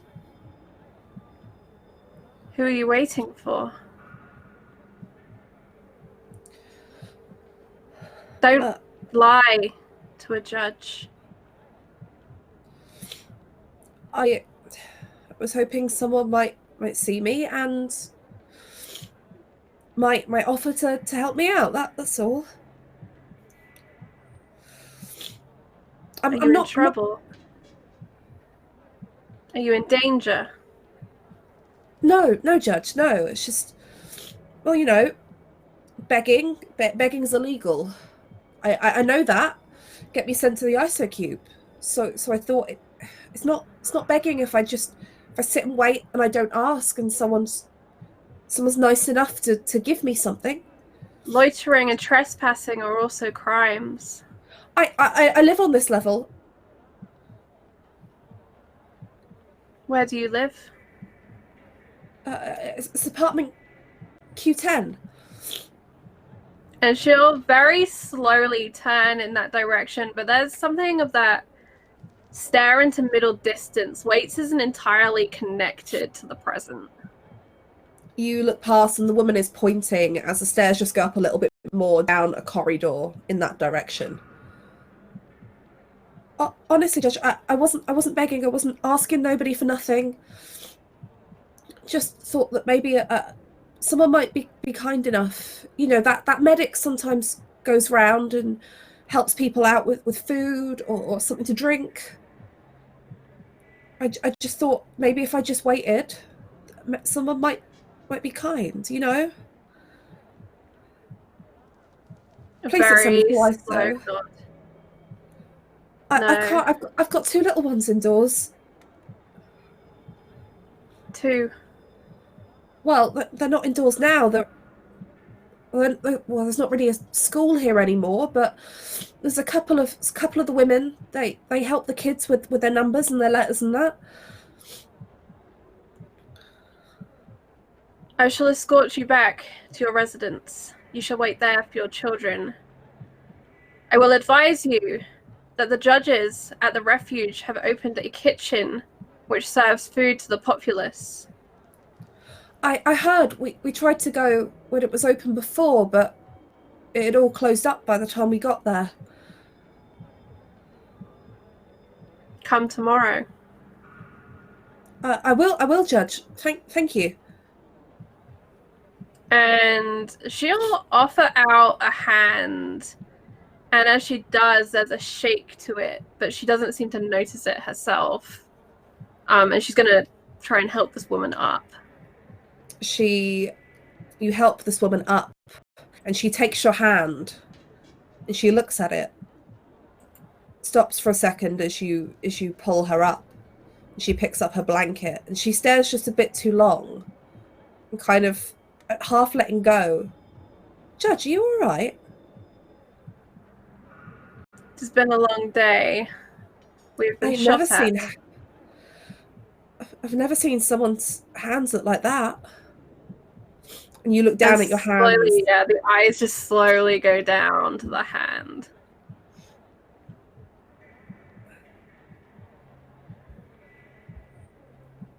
You didn't see anything, did you? It's just a hand. I know, but, you know, your veins, they look... And at this point, Waits just reacts and just pushes this woman up against this wall with all of the strength in her body. Just full body smacking up. And just make me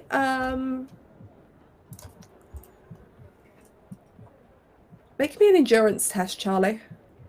Okay. Ooh, that was a good roll. 6 + 2 + 3 is 11. 11, you do, with some force, whether you mean to or not, that reaction. And you have her up a good few inches off the ground. She's like, Judge, I didn't mean anything by it. God, please. It's just, I've never seen anyone's hands look like that. Is that normal? Is it a sickness? I'm not sick. I'm just not like you. And she'll slowly bring the woman back down. Trying now, now aware of how much anger she just felt and how much danger that woman had just been in. It's just a hand. Forgive me, Judge. That ain't. You should get that seen to. What is it? There's no cure for what it is. It's just a part of what I am. And she's weighing in her mind what to do now. She doesn't like when people know, when people notice. It could put everything in jeopardy. You're one of them, aren't you? That. I am a judge. I know. I don't mean anything by it. But you are, aren't you? You're not like me. Very slow nod. My little girl. She's the same. She's different. And it's hard. You know? You try to keep it hidden, but people find out. What is... And she's about to say wrong, but she changes to, what is different about her? Well, it's kind of hard to explain, and she's so little. I don't think she can explain it either, but sometimes she says it's like she knows things. She'll pick something up and she'll know things. Picked up a picture once that I had. She'd never met the person. Hadn't even told her who it was. She could tell me their name, how we met.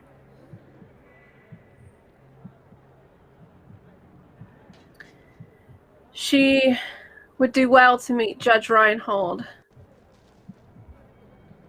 He is a talented judge. What about you, Judge?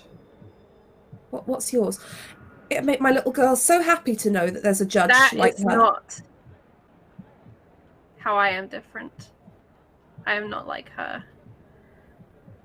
And Judge Waits feels that deep hunger. There's a part of her that likes this person and feels like almost an affection knowing that she has this little girl that is a mutant. But that's almost worse, as it awakens hungers and cravings in Waits that feed into the literal hunger she has. It would just be nice, to tell her there's people like you. No, People like her. Judge Reinhold, not like me. And she looks at this woman and says, this is your last chance, please stop. Well, if it's not too much, Judge, but if me and my little girl can ever be of help, you know where we are? If you ask me, the gangs have run this block for way too long. They have. Everyone deserves a little peace and quiet. Yeah. Look, I'll go back to my residence, and we'll come by the soup kitchen next time we give blood. Tomorrow, the day after, we go see Jana. My little one gets an apple. Jana checks up on her, and then hopefully the soup kitchen will still be open. And Waits gets wholly distracted by this piece of information. And her eyes are kind of flicking backwards and forwards in her skull as she's processing and thinking, they give blood. That means there is blood. Go home. Yes, Judge. And she picks up her blanket, and you can see underneath it, it looks like that she's got a small kind of piece of wrapped food or something, perhaps something that somebody has given her on the way up. Picks it up. She takes a final look at you, concerned, curious. She's a young woman, so you imagine she probably had her daughter quite young. She was described as only being little. Every time she kind of gestured to her height, it was about knee level. What time tomorrow? Will you be on level 26?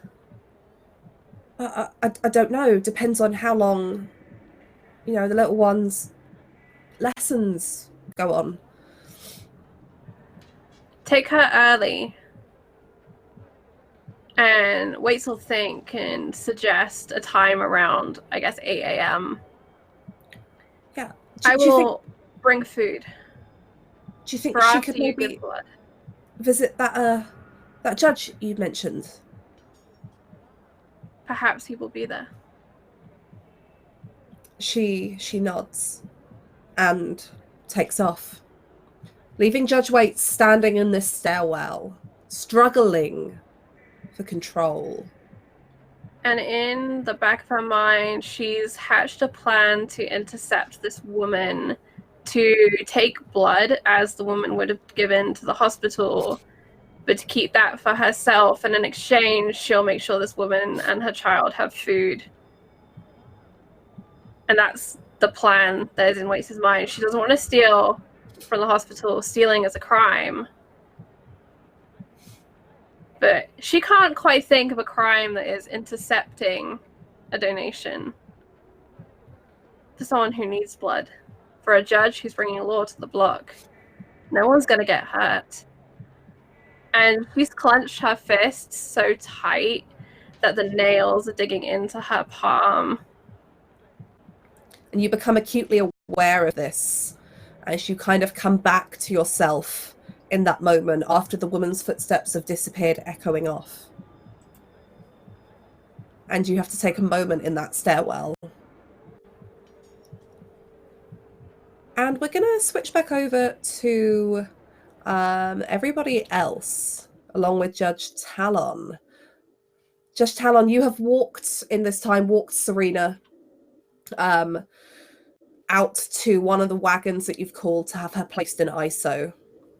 Only for the day, but enough. And she's treated just like any other prisoner. You have to book her in like any other prisoner. Do you go anywhere else, or do you head straight back to the refuge? Going to wander the atrium. Had pushed the refrigerator off the side of the rail off the 25th floor when they first arrived. So going to, I imagine it's probably been already scavenged, but going to see what she can scavenge from it as far as just tubing, parts, whatever. Anything that might be viable as a potential bio use. And then is going to kind of check out the floors where normally this would be a bustling marketplace, and if I'm not mistaken, everything's been shuttered up. Going to be checking out the different businesses, any that look like they might still be open, what's there, what kind of businesses they are.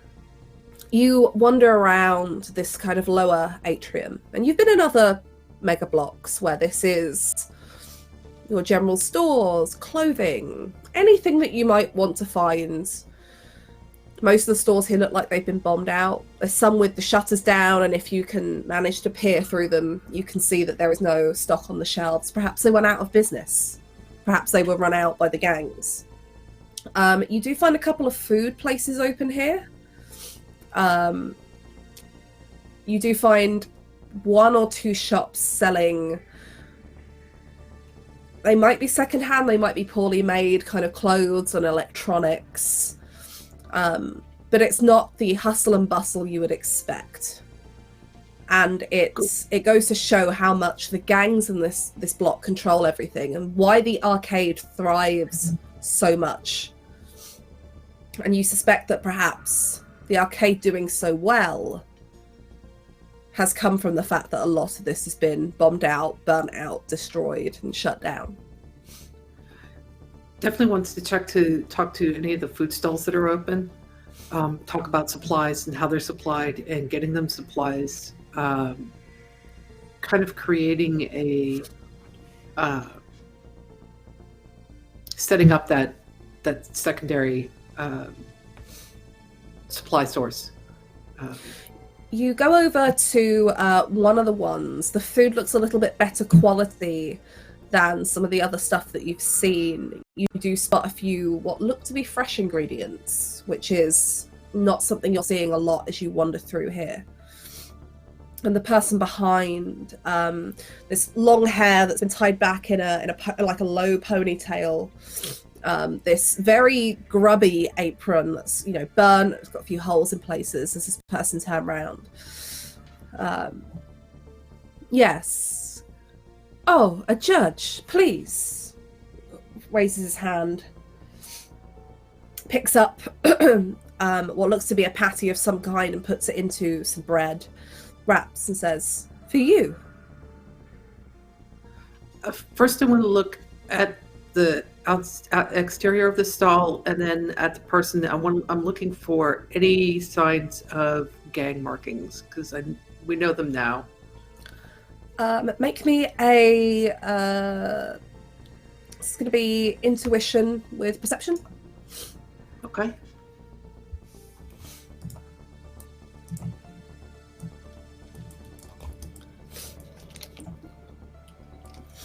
16. 16. You have a look. You don't see any on the hands. This person is wearing sleeves, so you can't see along the upper arm. You don't spot anything on the neck either. But I know that some of them have them on the backs, and Yeah. and nothing's been marked on the stall or on the interior that I can see. Not that you can see. It's actually fairly clean. I mean, it's still grubby, but it's clean in comparison to some of the other places. I'm Please. not that hungry. I'll share it with you. You look like you could probably haven't had a meal yet. He nods, and takes a knife and cuts it and gives you half. and He begins to eat. that she'll go ahead and take a bite. Just take a small bite. So, looks like it's pretty good foodstuffs here. You got a good supplier. I buy like everyone else does. From ISO 59. Yes. They have a lot behind those bars. They have working food growth places. I've been told that there are whole apartments just set up for it with the lights, and I've seen them bringing up the soil. And why do you stay open when everybody else has been closed down? A few of us were lucky. I used to own the shop over there, and he points down, and you can see where there is what looks like would have once been a restaurant. But I have families to feed, and I can't afford not to be open. My family some of them are trapped on ISO 59. Some of them farm the food. And If what I do you don't pay? stay open, well, I pay like everyone else does. I pay in credits. And if you had a second supplier, if you had a different source, real meat, fruit, vegetables. That would be amazing. It's been so long since I've had food that good. But I couldn't take it. Why? Like I said, I have family on ISO 59. You have they have hostages. Do all the stores have hostages on ISO 59? No, they're not so much hostages. They just got trapped there when the bars came down.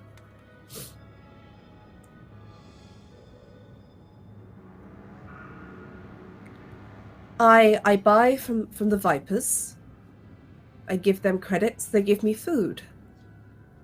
If they keep getting credits, then my family that is still in there, they can earn money.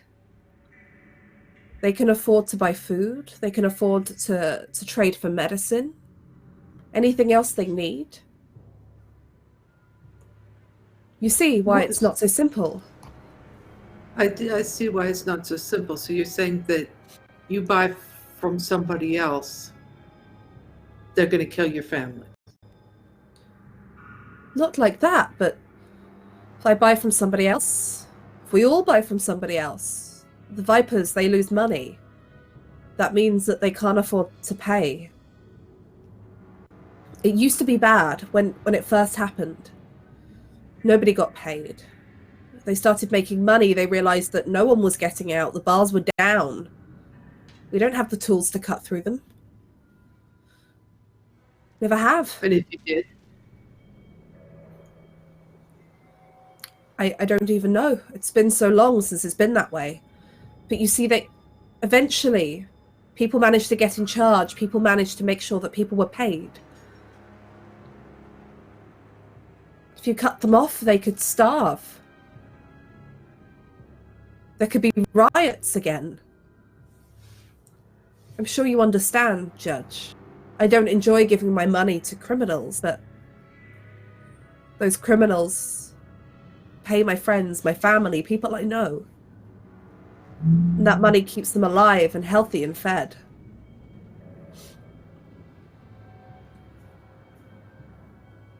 We're taking the head off the snake. And there's a new militia. Or, no, the law is back.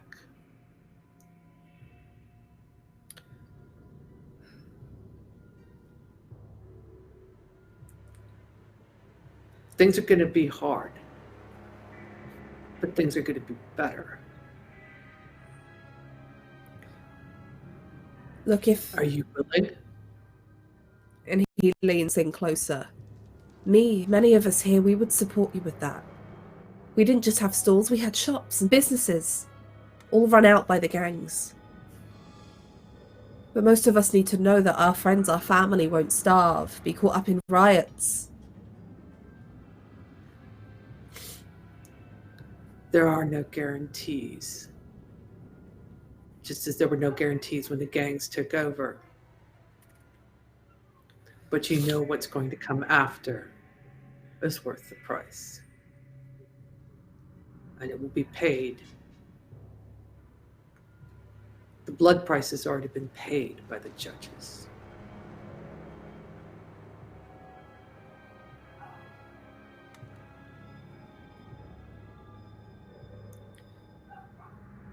Spread the word. And he nods. And he puts his hand up to wait and fusses around behind him. And he hands you a box and he says, "For you all, a gesture of goodwill."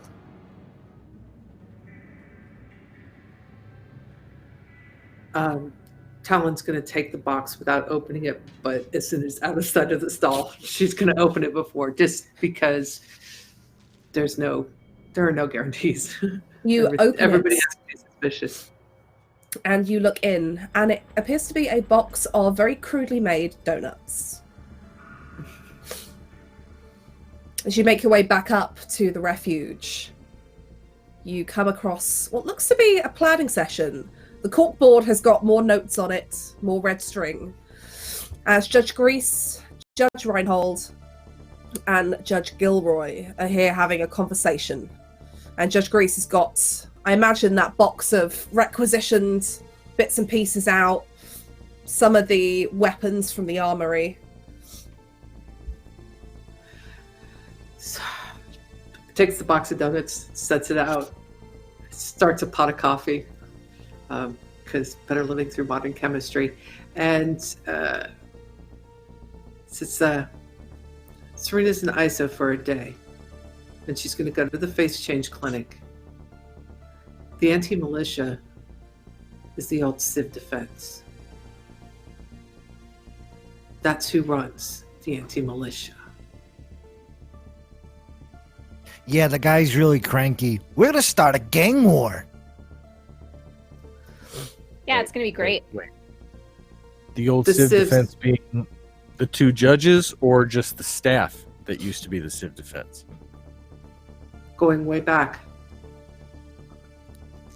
They were So corrupt. both? They were corrupt. Now, I don't know about the most recent two, but going way back, the beginning of the anti-militia was the old Civ defense, corrupt judges. I'm sorry. Are these paleo? What? Yeah. Or Keto. It's ketogenic. That's what I do. What's the oh, question? okay. Okay. I mean that's fine. Or, Well, okay. some are jam filled. Looks like this one has some type of cream, but Oh yeah, no, I would just stay away from the cream and the jam, but I'll take. Yeah, and he just sits down with the box. If you're trying to eat clean, you need to stay away from that box over there. No. It's keto, or that's what you said, right? It's fine. It's fine. yes, yeah. Judge Reinhold, as you're sitting here, maybe helping yourself to one of those donuts as this conversation goes on around you, you hear a voice in the back of your mind that is not your own. The voice of a woman. Judge, I know you can hear me, and it is best you do not mention it to anybody else. There is something that you have to see. I have seen something, and I must show it to you.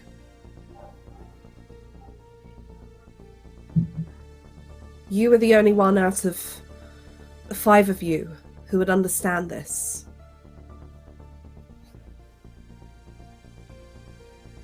The life taker, the tinkerer, the cook, and the pretty one. They do not understand. You will. Get up now. Leave. Go.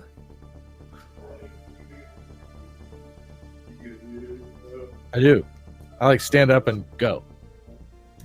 I mean, You I make actually- sure because I was already getting like all John Wicked out, like I was already getting, the light armor on, putting the helmet back on, and making sure I'm all locked and loaded. So yeah, ready. You exit. Where? You just get up and walk out. And there's just a voice. Up. Keep climbing up. I go straight to the stairs. And you start climbing. Go on, Tetley. Tetley Tetley's looks yellow. at you. He whines for a moment, but then pads over to you. And you will watch as Judge Reinhold, unless you say anything, just gets up, calls Tetley, and walks out. Where are you going going? with my dog? Come here. You want a donut? Reinhold, And I just Tetley go. whines again. He looks at you, Judge Gilroy. He whines, cocks his head, and then pads after Judge Reinhold. And you begin to climb the stairs, higher and higher, level after level. Every now and the voice just says, yes, climb higher. Keep climbing. Talon is I'm a- following. By the time that you get out there, Talon, Judge Reinhold is just powered up the stairs. And Judge Reinhold, you keep climbing and you keep following the instructions from the woman's voice in the back of your mind as she beckons you. And Judge Talon, try as you might, you lose sight of Judge Reinhold on the stairs. And eventually you climb as far as you can, as far as you dare to go by yourself as a judge in the troubled times. And he's nowhere to be seen.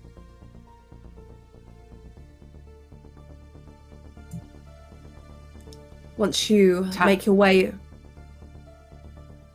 As Talon gets on the comm and lets the other judges know that Reinhold is on his own with Tetley, headed up, and Talon's lost him on the stairs. He's coming back down, and we need to prepare. Once you get back down to the refuge, Judge Waits, do you join them, or are you still off having some of your own time? I think Waits is continuing doing ticketing and stuff, but she would be making her way back down again towards level 26 because she wants to go and do basically a recce on the med center to figure out a good spot to do the switcheroo, basically do the trade. So Judge Waits doesn't return. You don't know where she is since she left quite a while back, but she hasn't contacted asking for any aid. And you are all back at the refuge, and maybe 15-20 minutes after Judge Reinhold just got up and left, there is a pounding on the front of the refuge door. Come on, let me in. Yeah, open the door. You open it. With the lawgiver with the lawgiver in the hand. And in falls, kind of into you, a slightly scruffy man who all of you except Judge Gilroy will recognize. Judge Grease, this is Slip. What you need, Hey. Slip? How many years do I work off if I deliver this to you? It's information. And he's Okay. holding a piece of paper. Well, let's see what we got here. Grease takes the paper and he opens it up. I was told to come and bring this to you. They don't suspect a thing. You open it up. And it says, "Only I can see him now."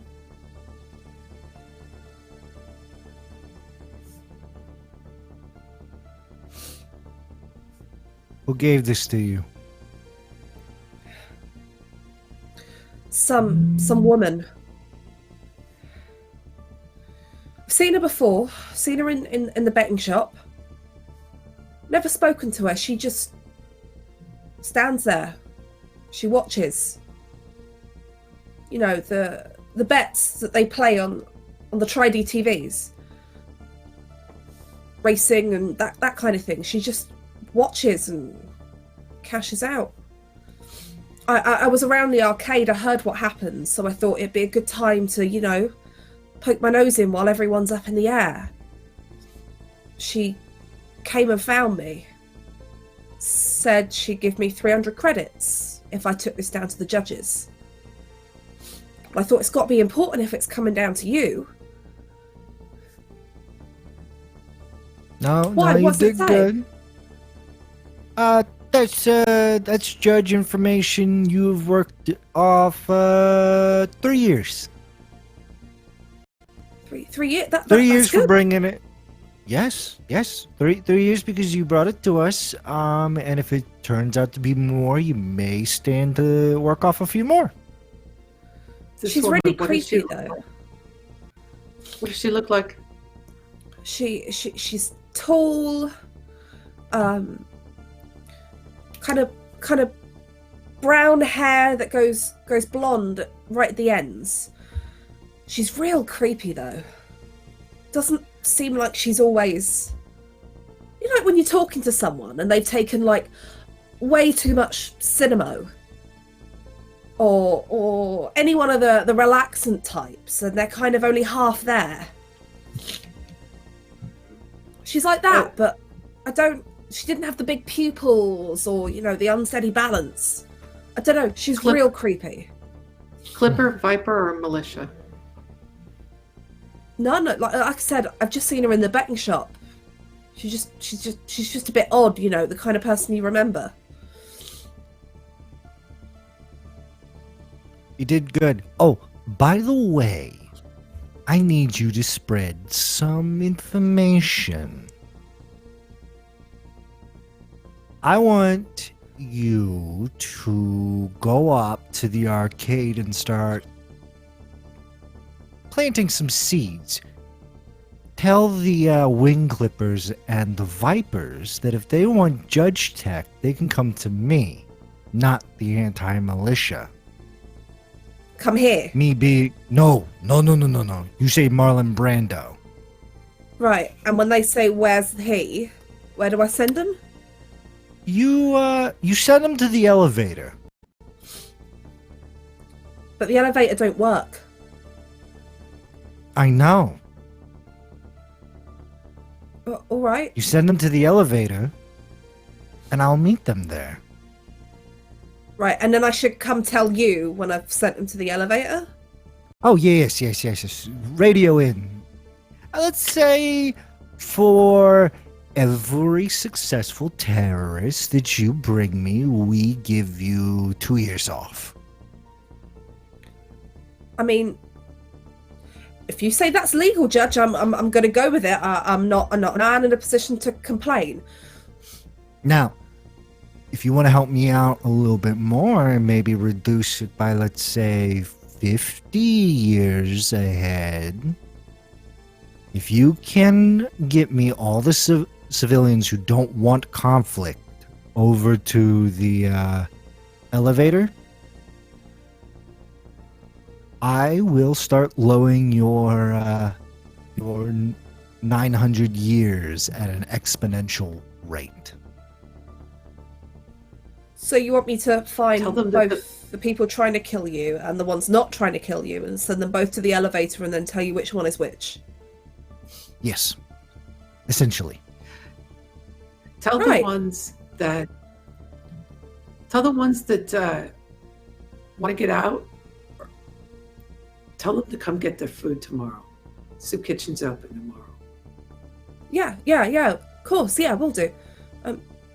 Sorry, Judge, and he looks at you, Judge Gilroy. It's very nice to meet you. And he puts his hand out to shake yours.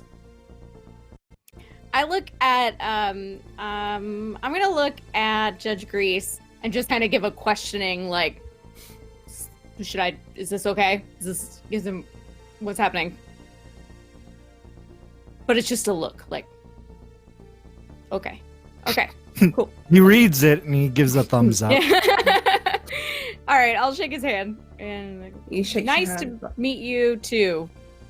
Name Dude. Slip. Pleasure, Slip.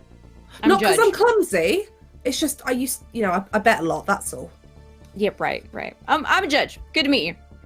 I'm an informant.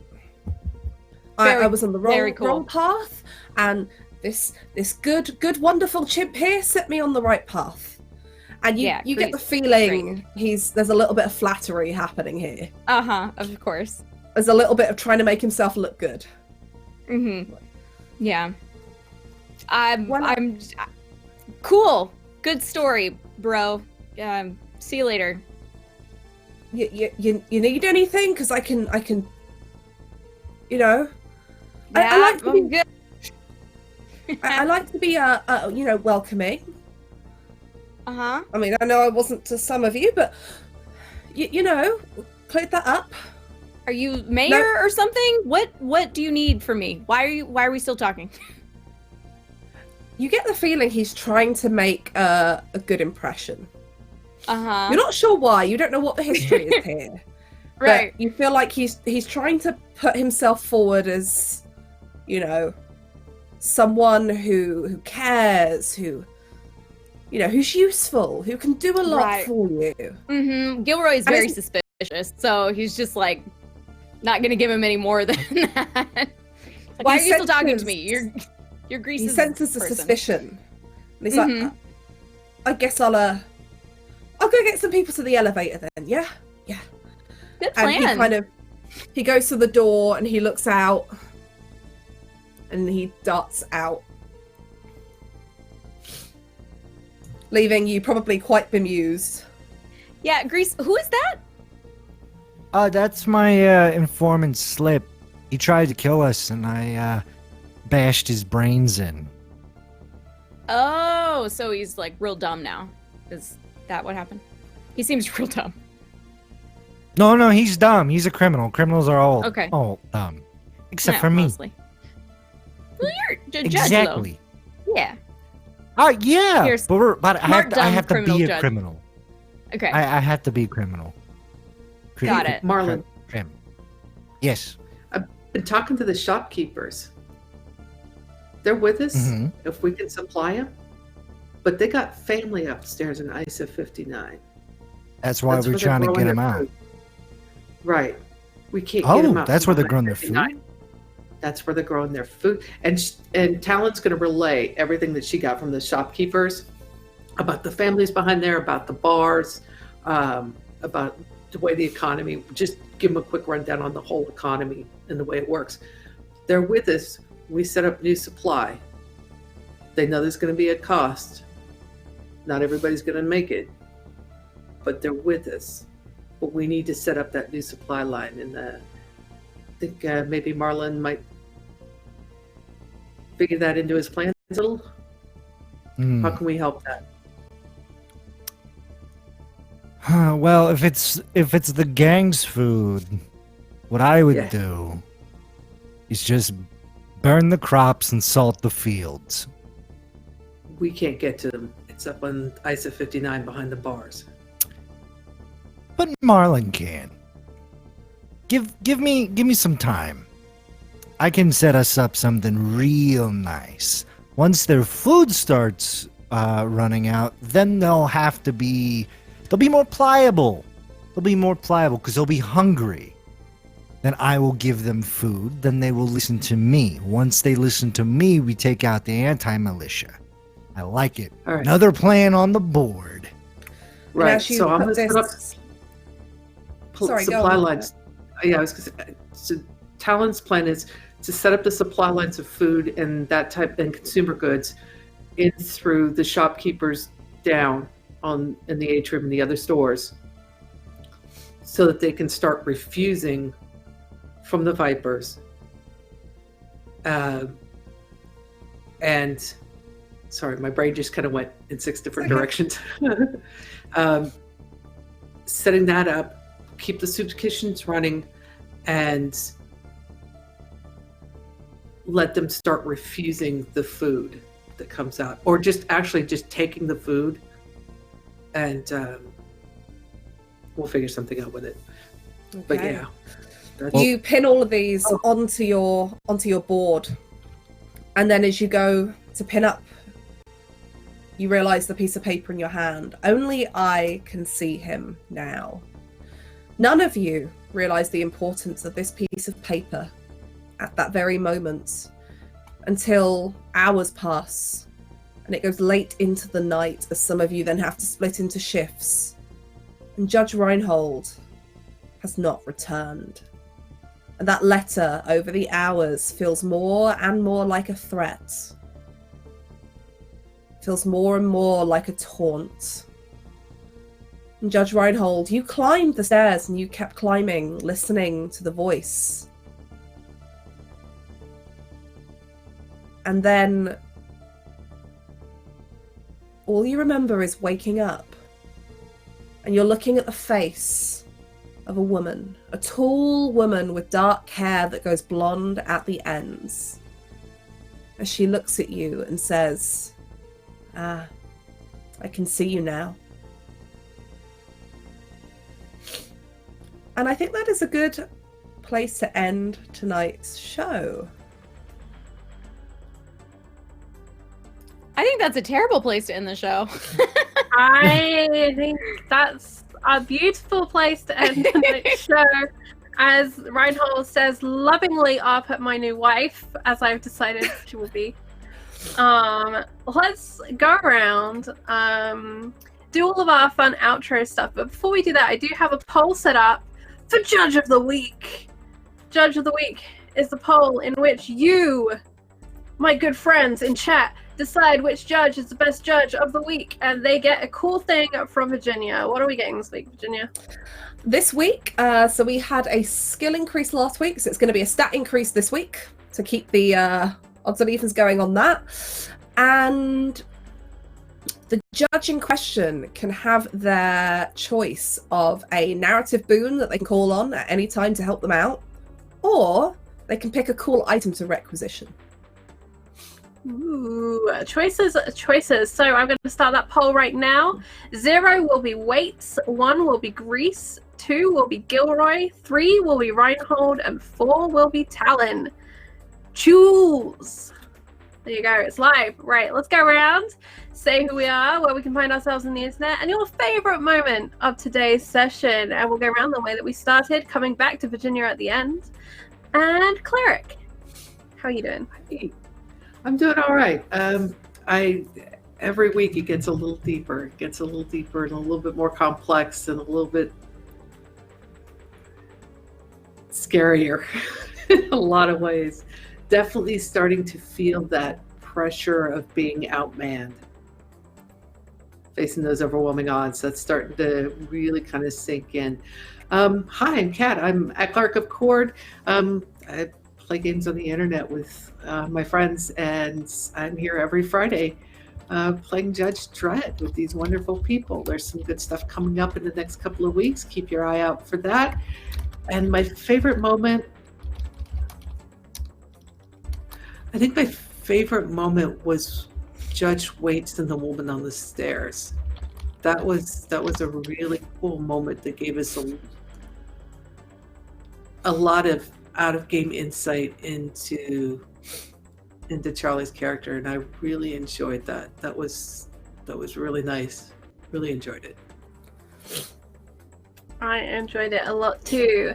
Definitely go and check out at Cleric of Cord over on the Twitters, and keep an eye on this space because we will be seeing more of the wonderful Cat. Let's drop down to the man who is missing, the man who can be only seen by she, Mr. Producer Trav. How you doing, friend? She who is called I am. Hello, I am at Producer Trav. Notes, Waits creeps me out.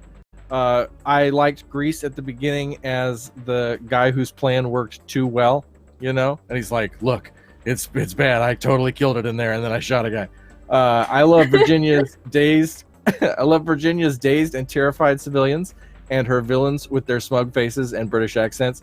This is exactly how a 2000 AD game should go. I feel that it is a privilege to play a 2000 AD game DM by someone with a lovely British accent. I'm appreciating Talon's more holistic approach to law enforcement, and I think Gilroy, I feel like your character could actually be played by the real Judge Reinhold, 80s character actor, of course, Head Office, and I think he was in Gremlins too. Anyway, it's great to play. I'm gonna go out of the country for an unspecified period of time, so who knows, Reinhold may just be seduced and that's it, and it's been a joy, or who knows, maybe I'll fall back into existence. So I love this. I'm so glad I get to do this.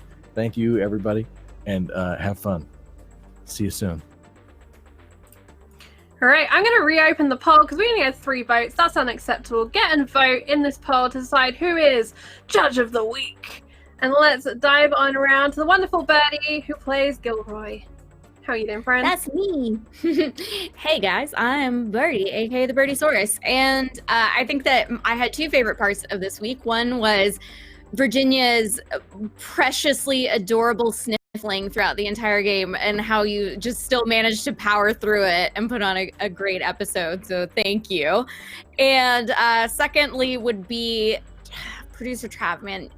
Creepy voices, again, creeping out Birdie the person more so than the character, but like, quit it.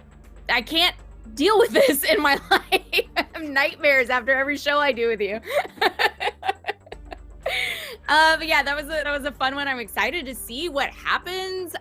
Whether or not Reinhold rejoins us, I don't know. But yeah, you can find me all over the internet under @thebirdiesource. And next up will be Tuesday for me. I'll be back over on Cobalt Press with the World Truth Burns. And you can check out my pinned tweet on Twitter to find out where I am all of the other days of the week. Mostly. Not all of them. That would be weird. You can't. I do secret things. Okay. I mean, that killed the segue I was going to use. So let's just hop on round 2, Zippy Zippo. How you Hello. doing, friend? I'm doing great. I'm Zippy Zippo. I enjoyed today's game. I had a lot of favorite moments, and it was the entire show. It was great. It was fantastic, and it was full of awesomeness. I'm just getting way too deep in the criminal underworld here. I didn't know where this was going. I'm just reacting here, and it just seems to get deeper and deeper. And we'll have to see how this works. We will indeed. And if anyone's wondering, yes, we are paying Zippy Zippo. Say this at the end of the show. And you can help us pay Zippy Zippo by checking out our Patreon. 100% of our Patreon this season goes to paying our wonderful casts. All of that support is so greatly appreciated. We post lots of extra little things up there. Very, very soon, we will have the Dredd PDF up, which contains all of our character sheets. So that if you pick up the Judge Dredd in the Worlds of 2000 AD book, you could play as Waits, or Reinhold, or Gilroy, or Grease, or, of course, Talon, and feed the masses. Maybe we'll somehow figure out how to make Tetley a sheet. What do you think, Virginia? Do you think we could do that? Oh, yes. I will find a way. I will find a way. And speaking of always finding a way to give us a great time here on a Friday, how you doing, V? I'm okay. I'm very, very ill, but I perked up a bit before the game, so I didn't want to miss a week because I had all of this planned. And I'm glad you've all enjoyed it. I know it's a little bit of a slower one. It was a more intriguey one. And you guys were just so good at role-playing, I didn't even really have to get you to roll that much because you convinced me without the need for dice. There were so many great moments, and I'm glad I got to lure Reinhold. Is